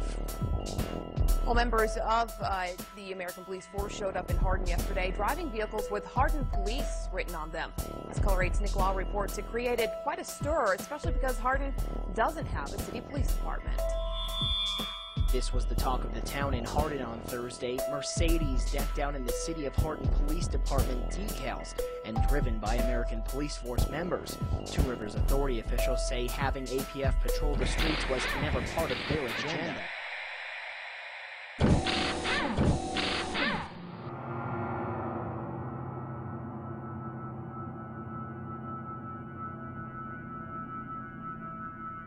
Tell people what's really happening here. Well, first of all, Alex, around the country, and it's not just in Montana, but specific areas are being identified as staging grounds. And just recently, we had 12 Tajikistan troops on BMWs. These are the same BMWs that you and I talked about meeting And by the way, the UN admits their main force is Tajikistan, Uzbekistan, and Egyptian and Pakistani. That's their main UN force. Well, Steve, we know in Serbia they've had black sites, the secret ghost sites with the kidnap, snatch and grab people. Absolutely. We know that they're in Tajikistan, Uzbekistan, Pakistan. We know they're in Egypt. We know they're in Germany. We know they're in Poland. We know they're in the Czech Republic. We also know that they are in other areas. And so this fits the classic MO where they use these private ghost contractors to run this. Oh, I'm having trouble right now even dealing with this and processing it. Man, talk about Spookville, CIAville, black sedans running like roaches when you flip the light on at 3 a.m. in your apartment and there's like big fat roaches going. And they're like, ah! Now the locals are getting upset by these black Mercedes SUVs that have Hardin, Montana on them and then the double eagle crest just announcing we are your police. This is insane. Men with foreign accents stomping around. I mean, this is Red Dawn happening. And the local officials are going, yeah, we've been told they run the camp and that they run the town now. I mean, this is Twilight Zone.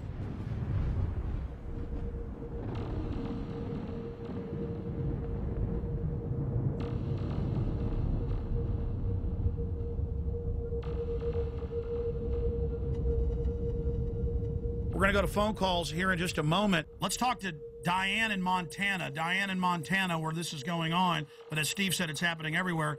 Diane, what's your info? Okay, September 9th, we had a small incident where there was a bunch of SUVs, black Hummers, you name it. It was all there. They even brought a helicopter in. It was 4 miles from my home. So when we went to check it out, they were all over climbing the mountains in camo, dressed up. They were armed, and they said they were just doing a training exercise. Called the sheriff's office, and we got the same story. It's just FBI training, but it was FEMA, right in Superior. And we're probably about maybe 4,000 population. What did the locals think, and how many FBI FEMA troops were there? Okay, there were 6 vehicles when my husband went right by them. He called back and said, lockdown. I don't know what's going on, if there's escaped prisoners or what. Same time, helicopter came through, right overhead. Called his secretary who was coming in on I-90, told her to check that area out and look at it, and that's when she saw all the camo guys all over the mountainside just crawling up. Asked around town, people didn't think anything about it.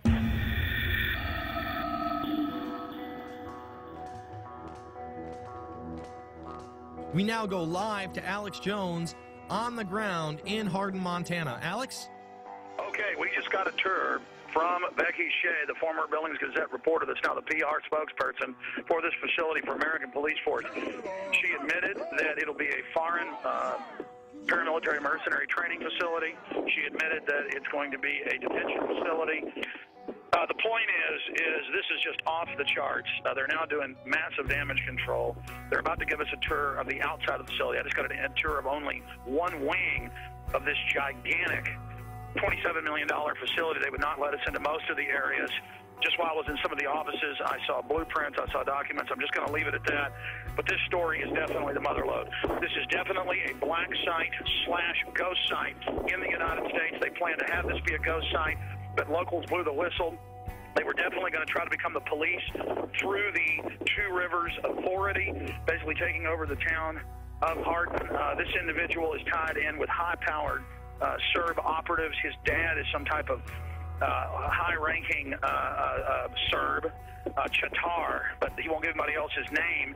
Then you have this Hilton character. Again, that's a fake name. He's Serbian.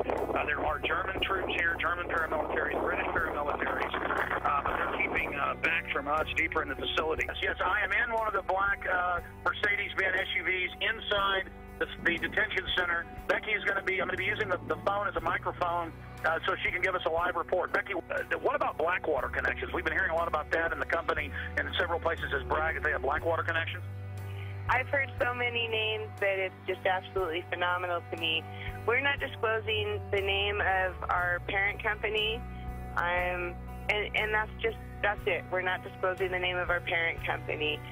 We stand alone. Oh, there's a parent company. Well, there is a parent company of American Police Force. There is an umbrella company. American Police Force stands alone as a corporation, and we are American Police Force. We are who we are. But if it's a secretive group owned by a secret group and it's headed by a 14-time felon, and then they were putting police decals on their vehicles the first few days, I mean, don't people have a right to be a little bit concerned about this, Becky? There are newscasts for saying they wanted this to be Guantanamo Bay West. That was on CNN. That was not American Police Force, and I'd ask you to go back and recheck your sources. That was too. So they've not been requesting to have this as a facility to hold detainees? No, sir. And please, everyone listen carefully. Two Rivers Detention Facility will not hold Guantanamo Bay nor other multinational offenders. We're a minimum and medium. Why did I see documents on the wall, blueprints saying foreign alien detention facility? This is real. This is a ghost site / black site that we have on. This is a FEMA center they want to hold. She was telling me, I saw blueprints all over the place, scanning them quickly. That I was walking through the facility, and she'd say, "Oh, don't tape that," or don't show that. Where it was saying alien detention, troop barracks, processing facility. She admitted they're going to do training to process people and to go out and set up checkpoints with CAT scan scanners, is the way she called it, to scan people's goods.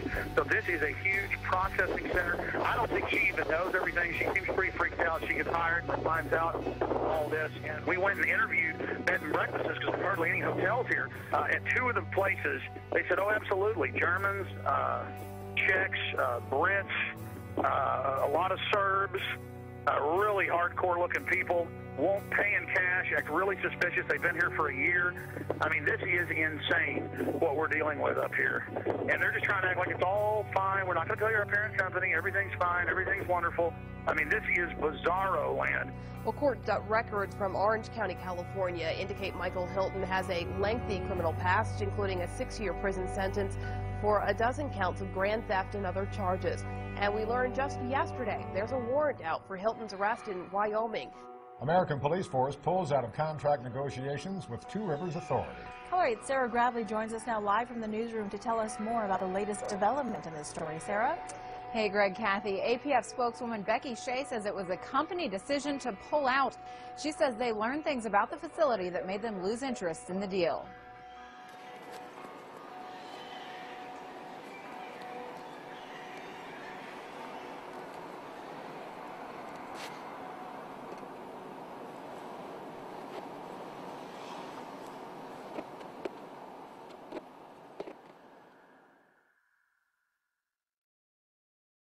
We interrupt our regular program schedule for a special report. Here is Wall Street Journal. KBR awarded Homeland Security contract worth up to $385 million to build 3 1 million person FEMA camps in the United States.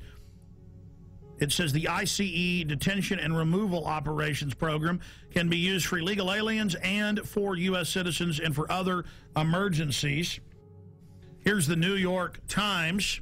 Halliburton subsidiary gets contract to add temporary immigration detention centers. Just like under Rex 84, the documents came out in the 80s. They said the cover would be for illegal aliens, but it would be really a martial law takeover plan and to suspend the Constitution and take over the media. So there's the New York Times we have saved up on prisonplanet.com. Also, George Bush reopened all the Japanese and German prisoner of war camps in the U.S. and put water in, light in, and then just have them set up and ready. That was in the CBS News. Bush to preserve World War II internment camps. So there's that article. Pentagon paying for fake news in the U.S. White House paying for fake news in the U.S. It's now in the tens of billions every year. This is what's going on. The fake news reports they produced and put on radio and TV that were made by the government. I've had Congress people on talking about how it's illegal, the fake news. All of this is being done. Fake polls, everything. How are they preparing the public? When I saw this at the time, I saw Tommy Franks and Cigar Aficionado. I saw Tommy Franks on CNN, Fox, MSNBC go, gee, I'm real sorry about this, but one more big terror attack, we're going to have a military form of government and martial law. I'm real sad about that, but that's what the American people are going to demand. That's the only thing that'll keep them safe. Now, you don't expect him to come out and say, gee, we're going to have a military dictatorship. Militaries throughout history love taking over societies 99% of the time, and America's just been in the exception. No, he's got to introduce it like, gee, shuck, I'm real upset, but it is the only thing that'll keep us safe. The Constitution won't survive a WMD attack. And I said at the time, I said, he is part of the Pentagon's billions in fake news. That's illegal. The General Accounting Office has already ruled that they're paying off reporters and people to go on TV. I said, I bet my bottom dollar Franks is being paid off. Now they're rolling them out in the news. The camps will be for you when you're starving during the collapse of society, which is what the IMF and World Bank have done to countless third world countries, and their own documents say they want to do it here. They have to fully bankrupt you so they can consolidate everything with the tens of trillions of fiat currency they're holding and hoarding of taxpayer money. And then once the riots start, which they're trying to push, they have Zbigniew Brzezinski on MSNBC, we played that the other day, saying, I'm really worried about these bankers. They're going to cause riots nationwide. Millions and millions of unemployed. People really facing dire straits. And we're going to be having that for some period of time before things hopefully improve. And at the same time, there is this public awareness of this extraordinary wealth that was transferred to a few individuals. And you sort of say to yourself, what's going to happen in this society when these people are without jobs, when their families hurt, when they lose their homes, and so forth? As if he isn't one of the engineers of it. See, they know they've got revolution on their hands. They know that we did our job warning the people and exposing what was happening and putting all this information out, and people found out it was true. Here it is. This is from my film, The Road to Tyranny. I have 18 hours of this. I have them training all over the country. I have them teaching police to arrest anybody with a get us out of the UN sticker. This is what's been going on. Here it is. You're damn right, because think about the Christians, okay? Do you accept Jesus Christ, your Lord and Savior? No. What did they do? They took your head off. They beheaded you if you didn't accept Jesus Christ, your Lord and Savior. See, this is reality. Yeah, they're terrorists. But the bottom line is, to them, they are not. When people are passionate about what they believe in, they become a very difficult enemy to beat. Who was the first terrorist organization in the United States? Who? Founding Fathers. Founding Fathers. You mean Thomas Jefferson? Look at this guy. He's talking about the Founding Fathers and people that are committed. He's talking about constitutional terrorists. Before that, the cops are so conditioned, they say, who are the terrorists? Who are the first terrorists? The Founding Fathers. They all know. They all say Founding Fathers. They've already been taught this many times. He says that's a very difficult enemy to beat. No, you are the enemy when you become an enemy of the Bill of Rights and Constitution and let foreign bankers take us over. Play it again. The guys who we call our Founding Fathers, George Washington, Mr. Honest, who cut down a cherry tree and admitted it, is the same guy who signed death orders, if you will, on members of the British government, the British Crown, who they wanted to eliminate because politically they had influence in certain pockets of the United States, at that time the 13 colonies, and they wanted to divide and conquer. They may get a whole lot of civilians, and hey, I'm going to be honest with you, okay? If they killed 10,000 civilians tomorrow with a biological agent, that's too bad for them. You see, it was all about Bush was going to do this. No, Bush was a puppet. Just like Nixon and Carter and Reagan and Bush and Clinton and Bush and Obama, they're just puppets, and we always obsess over them, and the media acts like they're running something. It's the executive power held by the National Security Council. In fact, 3 weeks ago, they had an article about General James Jones and the National Security Council saying they've now taken over continuity of government, even from the executive and Homeland Security, and that this private group runs it all. And then General Jones was in the CFR website writing, I take all my orders from former national security heads, Henry Kissinger and the CFR. I mean, that's why in the last week there have been 4 mainstream news articles that we posted at Infowars.com and PrisonPlanet.com with Bilderberg group members like Etienne Davignon, the chairman of Bilderberg, saying, we set up the European Union, we set up the G20, we've set up the New World Order banking system. I mean, now they're openly bragging it's world government and they run it. But it is the awareness itself that will drive the change. And one of the ways it will drive the change is through global governance and global agreements. But the many business leaders who have been present here are among those taking leadership in other ways. Yet these problems can be overcome by a joint effort in and between our countries.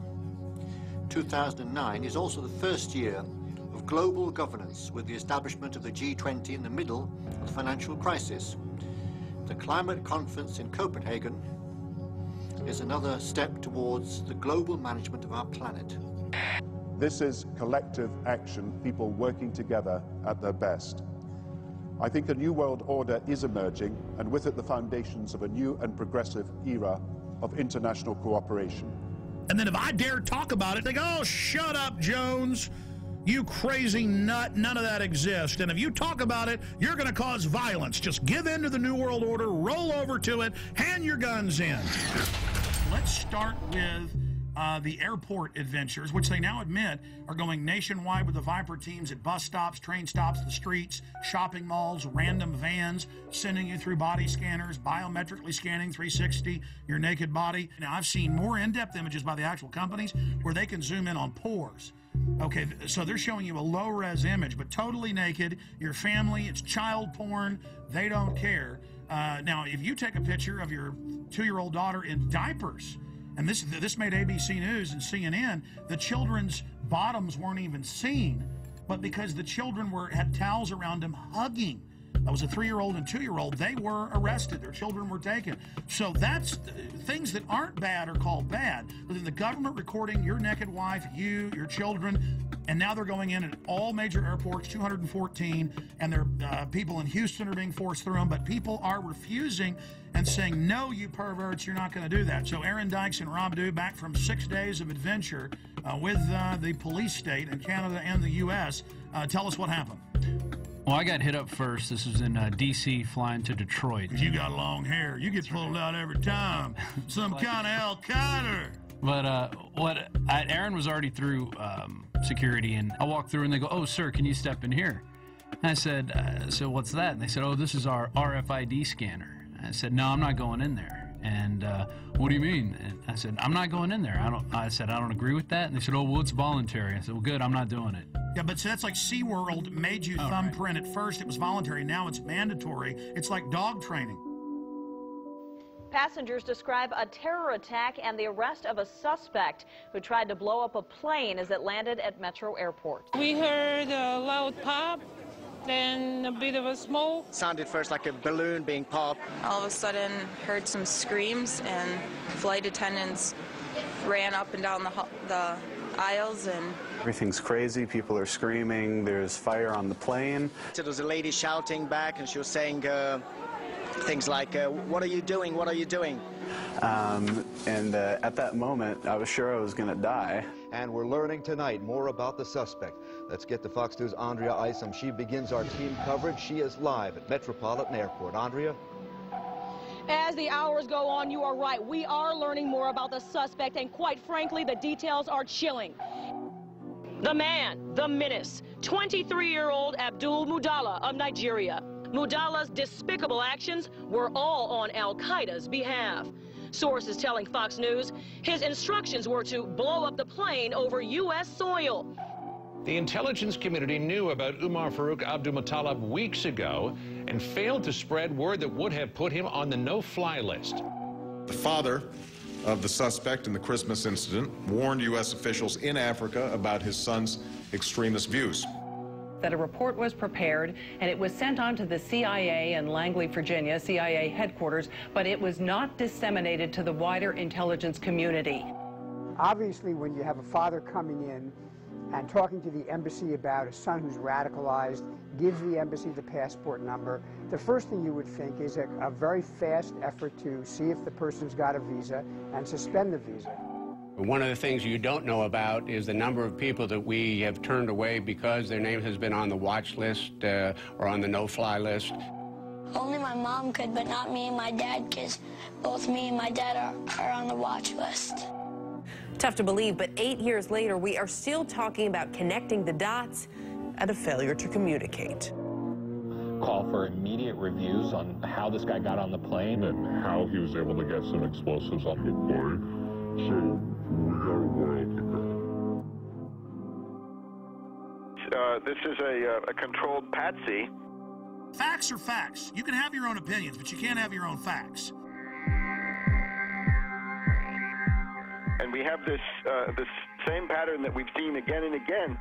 We have these individuals that have very limited mental equipment, but nevertheless they're able to work miracles. In other words, they can do things that a normal person would never be able to do. You'd be arrested, you'd be questioned, you'd be searched, you'd be stopped in some way.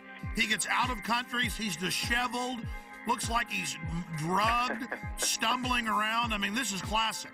He doesn't get on any serious list for scrutiny or special search. And then we have this famous story of the well-dressed Indian who accompanies him. I saw two men, and they caught my eye because they seemed to be an odd pair. One was what I would describe as a poor-looking black teenager around 16 or 17, and the other man, a age 50-ish, wealthy-looking Indian man, and I was just wondering why they were together. Kind of strange. And I watched them approach what I would call the ticket agent, the final person that checks your boarding pass before you get on the plane. He gets from one plane to another thanks to this patsy minder, a patsy chaperone or patsy monitor. The only person that spoke was the Indian man, and what he said was, this man needs to board the plane, but he doesn't have a passport. And the ticket agent responded, well, if he doesn't have a passport, he can't get on the plane. To which the Indian man responded back, he's from Sudan, we do this all the time. And the ticket agent said, well, then you'll have to go and talk to my manager. And she directed them down a hallway. And that was the last time that I saw the Indian man, and the black man I didn't see again until he tried to blow up our plane. Then I'd be interested to see, is there a passport? Won't the FBI please show us a passport if there is one? They won't release the videos from Amsterdam. I mean, this is suspicious. Oh, yes. I think it's beyond suspicious. It's a clear case of a patsy. So he's a controlled asset. And, of course, it's not a matter of failure to connect the dots. We're hearing all about the unconnected dots. No, this is the desired outcome. Let me just point out a couple of other things here. We're told that this alleged bomber, right, Knicker bomber, whatever they call him, he was in contact with this character Awlaki in Yemen. And of course, this Awlaki, I call him Awlaki the CIA lackey. Awlaki the lackey, and remember, he's a CIA lackey. He's a double agent, a triple agent if you want. He is used as a kind of beacon to recruit patsies across the world, and they can only sheep dip somebody like Major Hassan if they want to say, you're linked to Al-Qaeda. They just have you exchange a few emails with this Al-Awlaki, and that's what he's good for, right? He goes back to 9/11 and Hani Hanjour. So this guy is he's a U.S. agent under whatever layers of garb that he's got. The other thing is, how was this young patsy Omar Farouk Muttalib? How is he radicalized? And I think we're getting some pretty good indications that it's this Brixton Mosque, Finsbury Mosque axis in London, the school for patsies, the British patsy Which, by the way, 6 months ago, I remember it, you predicted we'd see plane bombings out of that mosque. This is not so hard to do. Remember Richard Reed, mentally retarded vagrant who was sleeping on the floor of Brixton Mosque, I think. He was given the same PETN explosive by somebody, so that's what this Omar Farouk was given then, allegedly, once again in Yemen. So you can see it fits together, and it all comes from these same places. There are reports today that the Christmas Day body bomber met with an American-born radical cleric, Anwar al-Awlaki. He's believed to be living in Yemen, al-Awlaki is. He's not only been linked to al-Qaeda in the past, but he reportedly exchanged emails with the suspected Fort Hood shooter Nidal Hassan before that shooting massacre in Texas. I would also point out that the security company at Schiphol Airport is ICTS, which is a Israeli-owned firm. They were the same firm that allowed Richard Reed, the shoe bomber, to board the flight, the American Airlines flight to Miami.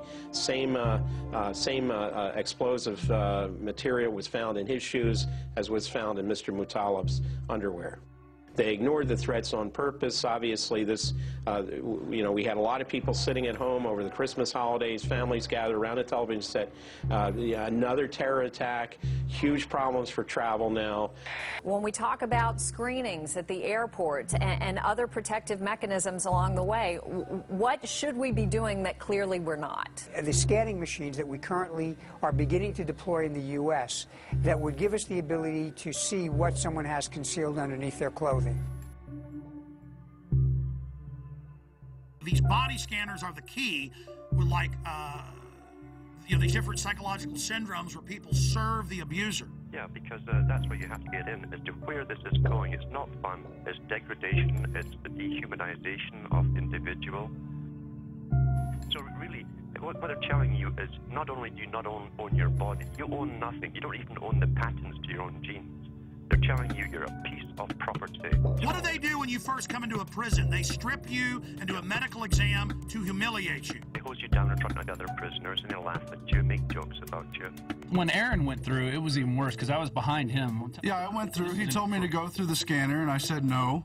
He said, why aren't you going to do it? I said, it violates my privacy. And this is what happened. This guy got scared. This guy was physically bigger than me. He was athletic. He started shaking when I said no. You think it doesn't matter to... Well, because it's a delusional world. He thought he'd found a real terrorist. Yeah. He was shaking, visibly shaking when I said no. And he tried to trick me to go through it again and told me they were going to body wand me, which they ended up doing.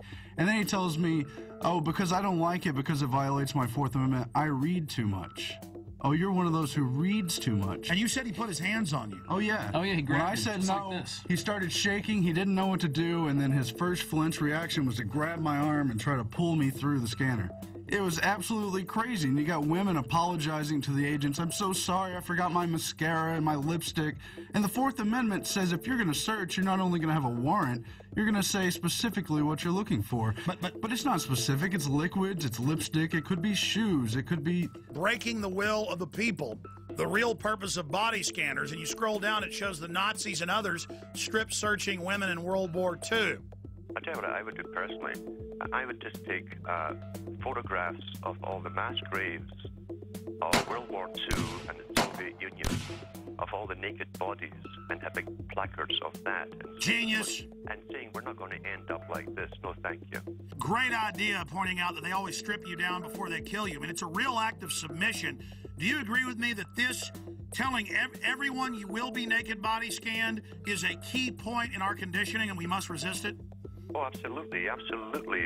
It's an ongoing process of personalization, dehumanization, and getting the public to accept the fact you're nothing but cattle. Once you're on the plane, you're coming into Detroit, what happens next? The pilot comes on, the speaker, and he says we have 10 minutes to landing. Flight crew, take your seats and buckle up. A flight attendant walks by my seat, mumbling to herself, something smells like smoke. I looked up. I'm in row 27. I could see smoke coming from row 19, 8 rows up. It wasn't a lot of smoke at that time, and it looked like it was coming from the floor. So I unbuckled my seatbelt, took a few steps up the aisle to get a better look, and then it burst into flames across the floor of the seats and up the wall to the ceiling. When it burst into flames, people were screaming, "Fire, fire, terrorists, water, water, water, we need water, somebody get water." The flight attendants were screaming. The pilot comes on the intercom and says emergency landing and starts speeding up. And while this is going on, the terrorist man's being hauled off into the first class area by a couple passengers. We are 5 days into this, and we've not seen any surveillance footage. The media doesn't seem concerned about eyewitnesses seeing a man videotaping the whole flight aimed at this guy. When we first took off, I noticed about 10 seats ahead of us to the left-hand side, he had a camcorder, and I didn't think much of it. I thought maybe this was his first flight and was just excited. And then when the actual incident occurred, I looked up, and he was the only one standing and filming the entire thing. That's obvious, an accomplice or a handler or something. We've got this other guy getting him through security. I mean, any other comments? When we were being detained in Detroit, we were held in an area of a baggage claim area. Then all the passengers from our flight, there was nobody except for some law enforcement personnel. After we had been there for about an hour, all the time with our carry-on bags, 3 bomb-sniffing dogs were brought in. One of them sat down by the bag that was brought in by the man in orange. He had an orange. He appeared to be of Indian or Pakistani or some similar descent, maybe around age 30. He was walked back to a room, not in handcuffs.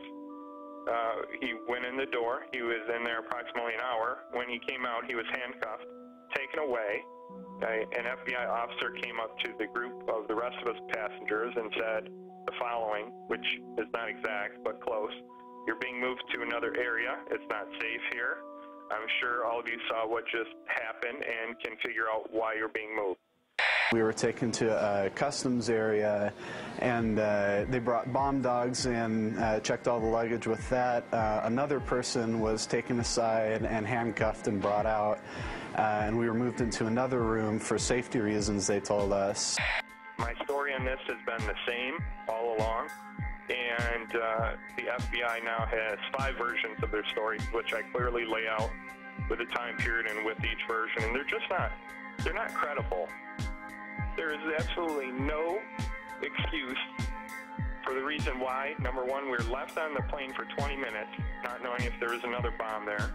Number 2, security allowing us to take our carry-on bags off the plane, and we stood there with all of our bags together for an hour until the bomb-sniffing dogs arrived. And then, after they found one, well, then we're moved to another area, and now they don't want to talk about the man who was taken away. You were there. They didn't stop him for immigration violations. The dog went over and sat down in front of his bag. The alert for explosives. Right. Exactly. Unless this is a passport-sniffing dog. This is a huge story, one of the biggest out there. The FBI is on this full time. They know what's going on. Why are they being dishonest? And how do we investigate this when the investigators themselves are engaged in clear obstruction of the truth? I don't know how else to take it. It's either utter incompetence or intentionally hiding something, and I don't know how to take it. And still, we're now, 8, 9 days into this, and we still haven't seen the Amsterdam footage. Well, and also, why aren't we seeing the video of when he's going through metal detector, passport check, and boarding?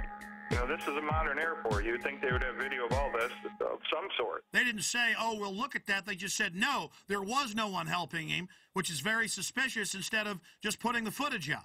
If somebody robs a bank or holds up a gas station, well, there's video footage of the incident on the 11 o'clock news, usually that very night.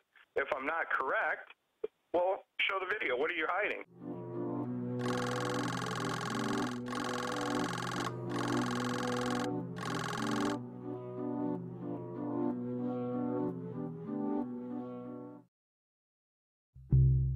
Well, now, Sunday it came out, 5 days ago, 6 days ago, authorities were watching different Nigerian on Christmas Day flights, CNN. What a way to take a huge issue and just kind of put it out there like it's milquetoast. Okay, there was somebody else. Yeah, they did arrest him, but we're not going to talk about it. Kurt, there's a definite cover-up, and you've been vindicated in triplicate. Not only that, but I don't know if you caught the ABC News article that came out over the weekend. There were a couple sentences snuck in the bottom of this article about female suicide bombers. I don't know if you caught this. No, tell us. I'll read it to you word for word. Federal agents also tell ABC News they're attempting to identify a man who passengers said helped Abdul Muttalab change planes for Detroit when he landed in Amsterdam from Lagos, Nigeria. Authorities had initially discounted the passenger accounts, but the agents say there's a growing belief the man may have played a role to make sure Abdul Muttalab did not get cold feet. Oh my God, you've been vindicated by them on that. But obviously they think the trail's cold now. They have all the surveillance footage. They were involved in a cover-up. Kurt, this is huge. Well, that was my take on it, but unfortunately for ABC News, they buried it in the bottom of a seemingly unrelated article about female suicide bombers heading here from Yemen. Why is this not front page news everywhere, number one? Number two, why are you burying it at the bottom of this article? Number three, why did you initially discount my story to begin with? It's not like I'm not credible here. And of course, they had COINTELPRO posing as the Patriot movement attacking you. All the usual suspects. I mean, it never ends, Kurt. We are, of course, going to get into the top story today. In plain view, as if it's no big deal, DetroitNews.com. Okay, it was a U.S. government agent that was the smart-dressed man that led Umar Farouk al-Matab, or the underwear bomber, on to the aircraft in Amsterdam. After a month plus of lying and saying that no such man existed, and saying no one else was pulled off the plane in Detroit, supposedly with a bomb. Now they've admitted that happened as well. Kurt Haskell, the lawyer, and his lawyer wife, they've both on record have been proven right with other witnesses.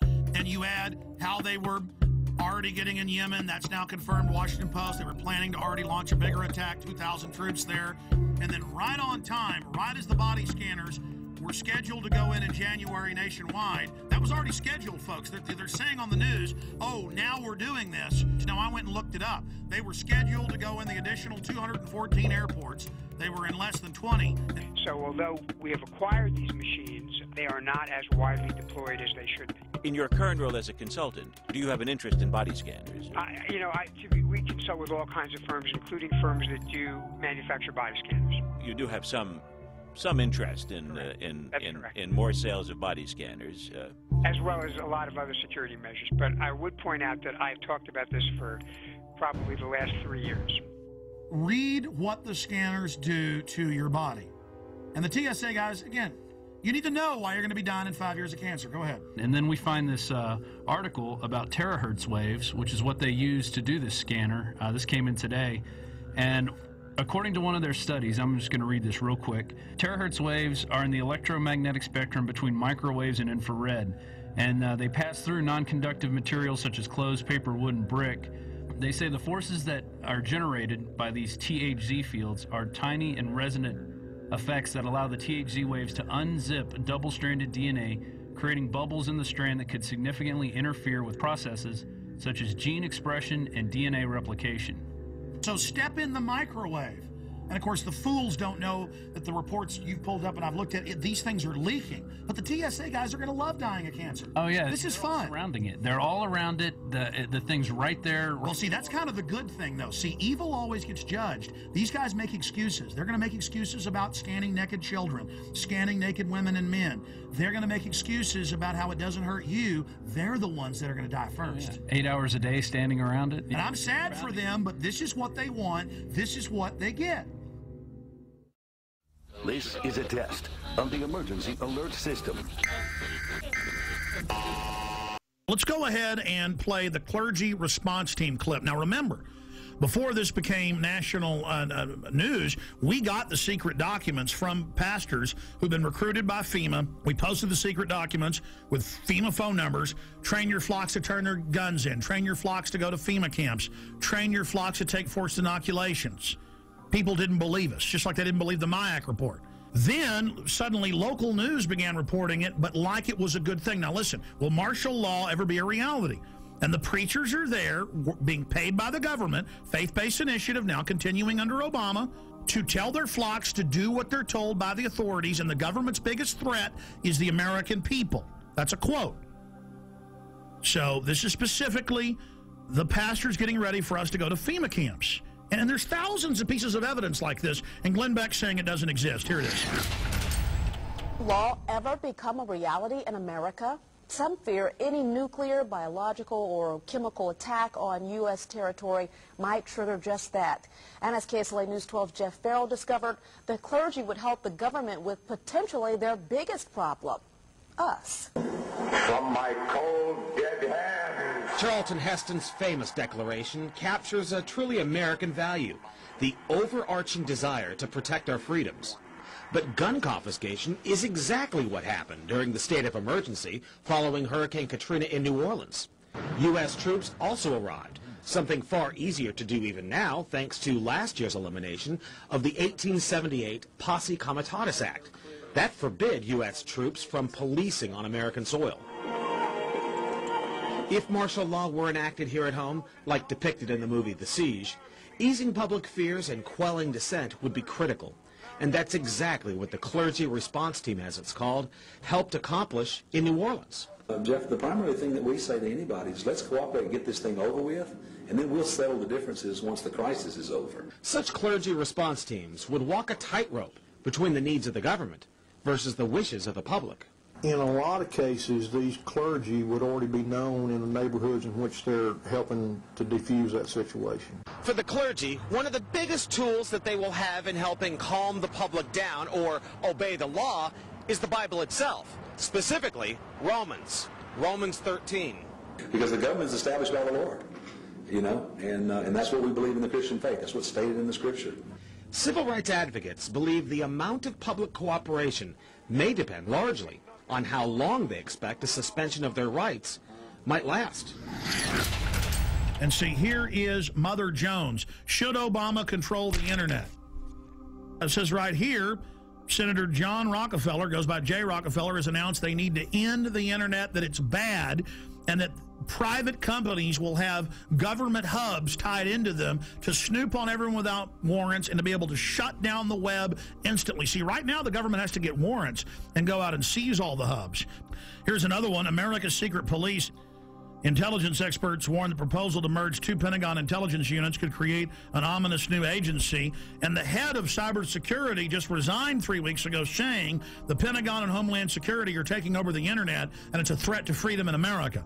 So their own guys quitting, saying this takeover is happening. All the radio and TV in the nation under the emergency alert system in '96, under a federal law and executive order, FEMA is wired into the transmitters themselves and cable to take over all the systems and broadcast anytime they want. Before, the stations would tune to a signal themselves. Now that's out of their hands. All of that's going on. So see, they've got the preachers, they've got the citizens, they've got the military prepared for martial law, and they could remotely listen to you even when the cell phone's off. That's standardized the cell phones. And all telecommunications companies were given $9 billion total to put in whole floors for the NSA to move into. So the NSA doesn't tap the phone companies, they are the phone companies. Just like FEMA on all radio, TV, cable, you name it, is already in control with hubs at the transmitter site or at the satellite uplink site. The last piece of equipment, this is in my film Police State 2000, by the way.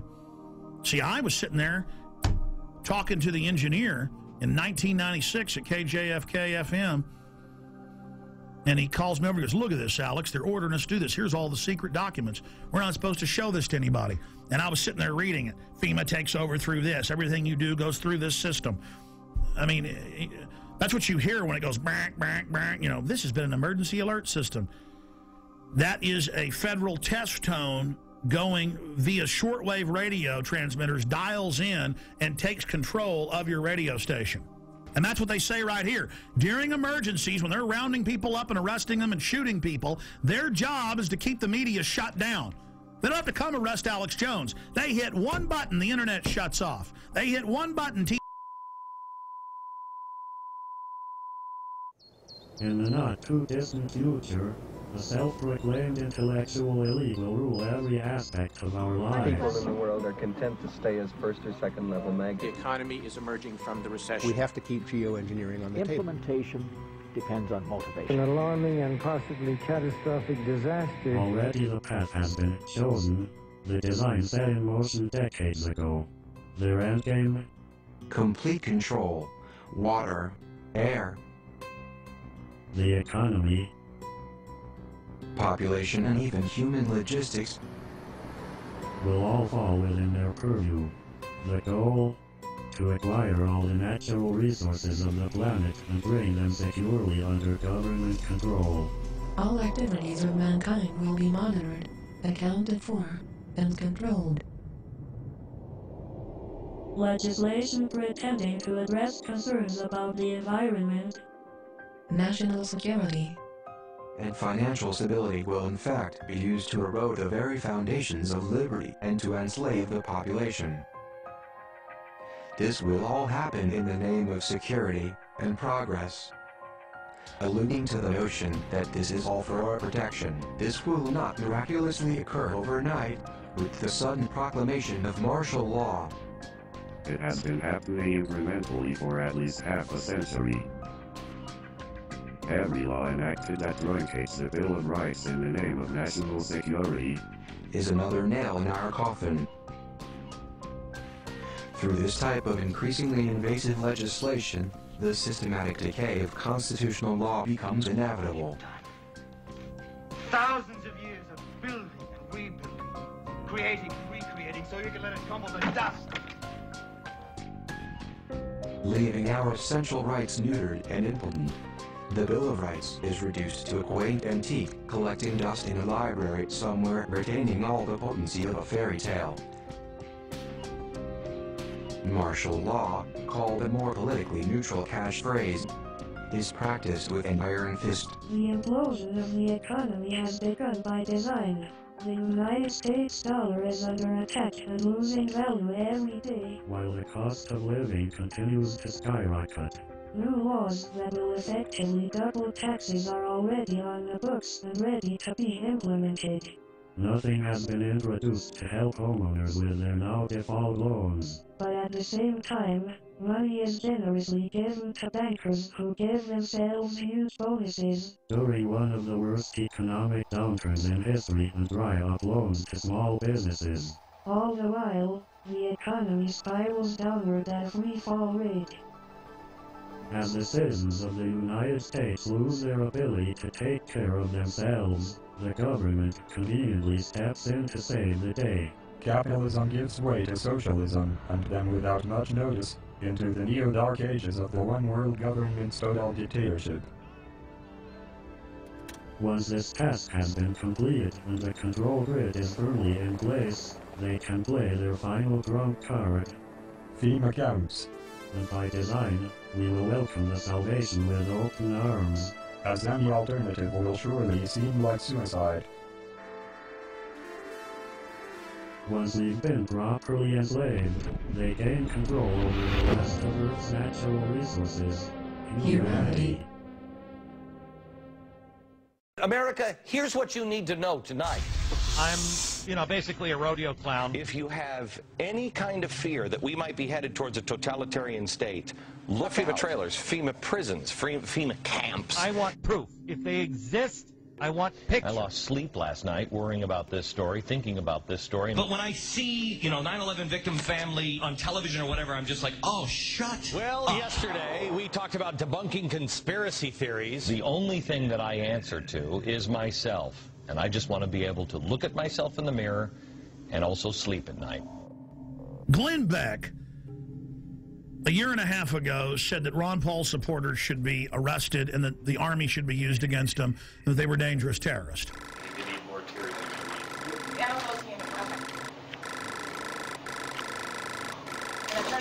open. I know it's probably like impossible. Or that's what I'd have you believe. You know, it took me about a year to start hating the 9/11 victims' families. I don't hate all of them. I hate probably about 10 of them. Any of these 9/11 truthers who I've been telling you for years are dangerous. Guy Fawkes. This guy was a British terrorist who tried to overthrow the government by blowing up Parliament and killing everybody in it. Paul's supporters called the donations, and I'm quoting, a money bomb. It's really not the way I would go, you know, tying my movement in with a historical terrorist attack. You're right. There's a strain of isolationism and anarchy in the American tradition, which Ron Paul is tapping into. I think it's very significant that he chose Guy Fawkes. There are plenty of, unfortunately, libertarian websites which are indistinguishable from the anti-American left these days. Yeah. So, totally in bed with the Islamo-fascists and have turned against this country. Turned against this country. This country. Where am I wrong? The Ron Paul Revolution. I think it's meant to be a catchy slogan, but I fear some of his fringe supporters are taking the word revolution too literally. What Glenn Beck is saying is a talking point being given out to the media. And this is going to drive the conspiracy theorists crazy. I have this. They're making me say this. Help. Because we were seeing Bill O'Reilly and Sean Hannity say it. We were seeing CNN hosts say it. We were seeing Joe Scarborough say it. And I said, that's a talking point.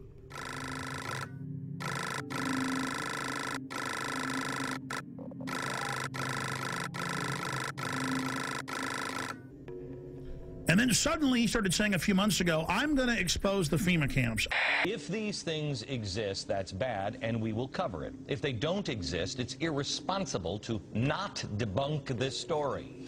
We have an independent group on this program looking into it, turning over every stone. I am going to bring you this story. He announced a few weeks ago, I'm going to have Popular Mechanics, the yellow journalist, on to debunk all of this.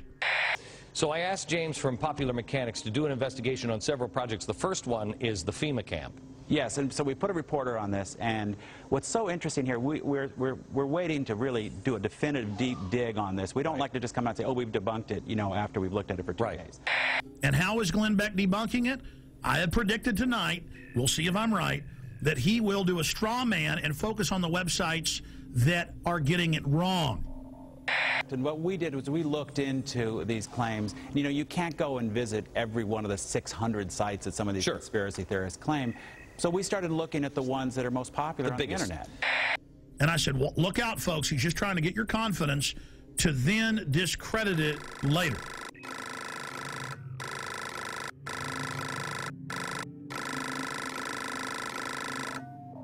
We mailed letters to Glenn Beck. I know people that work in his office. I contacted him and I said, here's the proof. If he wants it, we stand by to work with Mr. Beck if he isn't going to come out next week and say arrest all of us, basically like he was doing a year ago.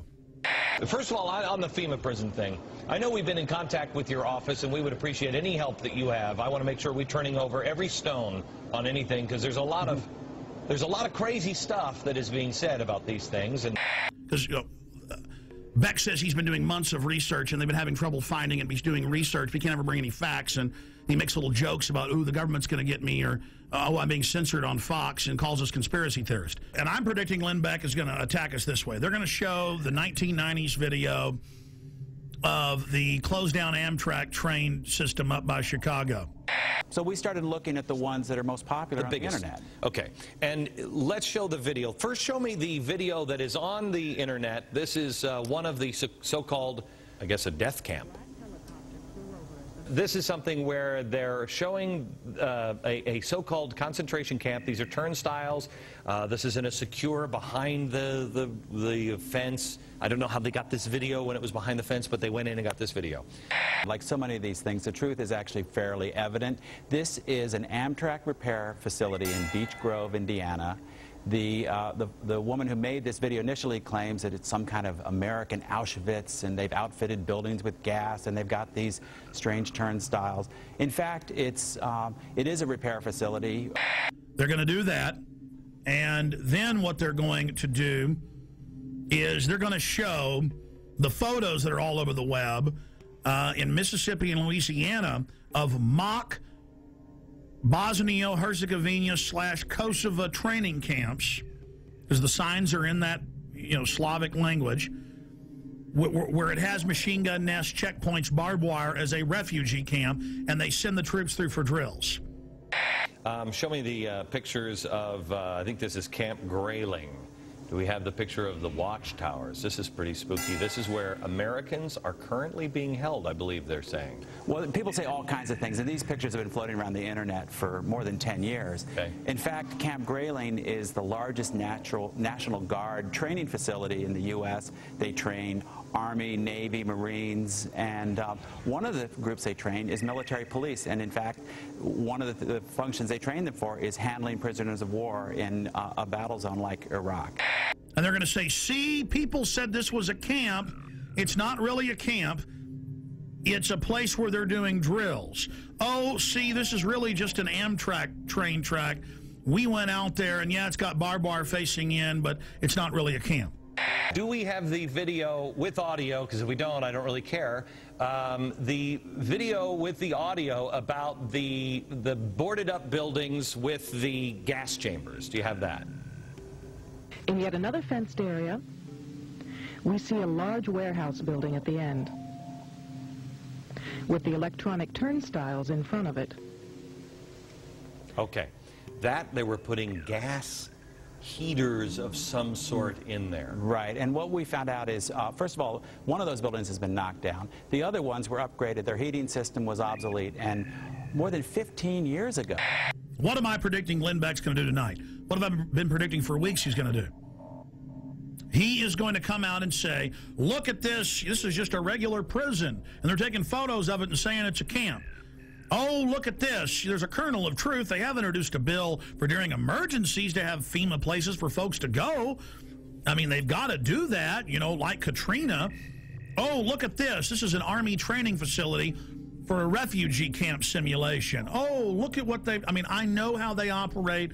I know how Popular Mechanics operates. I was right about Glenn Beck setting you up when he said he was going to expose the FEMA camps, and I said, you watch, he's going to debunk them. Well, trains, I believe Auschwitz had trains. I'm just saying, Jim. Well, once you go down that road, you can't really, if somebody's wants to be convinced of that, you can't really debunk that. I understand these people because he reads off a script, ladies and gentlemen. I know the sheet of music he's singing off of. I know the next line in the chorus. This stuff is scripted. So the establishment comes out and mixes some truth about FEMA camps and things, but then makes jokes about it, mixing it in with patriots and gun owners are dangerous. He's currently doing that. And then some of them get fooled by that. I challenge Glenn Beck. You claim you've been doing research for weeks on this and you can't sleep. Okay, buddy. Everybody's going to email you, your radio show and Fox News, the last 45-minute piece we've done. Your little staffers can watch that, and everything there can be Googled, pulled up from government documents at the Army.mil and FBI and everywhere else, and then you'll have a clear picture of what's being set up and how they now have to orchestrate an economic collapse to get us to accept this as society breaks down.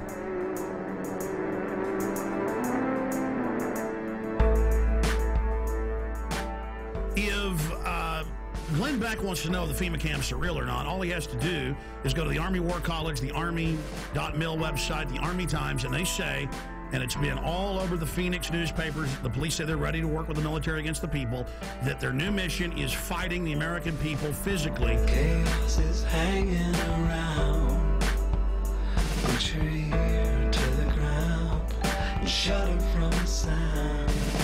The death machine ain't slowing down, it's gaining pound for pound.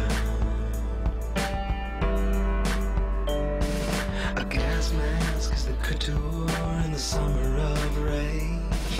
They're building mass graves within the states. You and I, they'll vaccinate. They're preparing us for an all-out police state.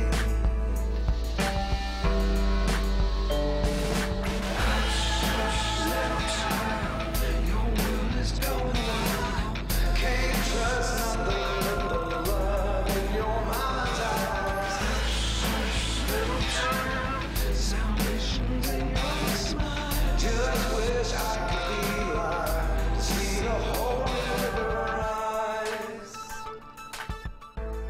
They state that Congress has no authority during emergencies and the president's basically absolute dictator. When Congress wanted to see the detailed documents, they were told you're not allowed to under national security. When Congress is co-equal to the president, that is dictatorship. Your world is gone.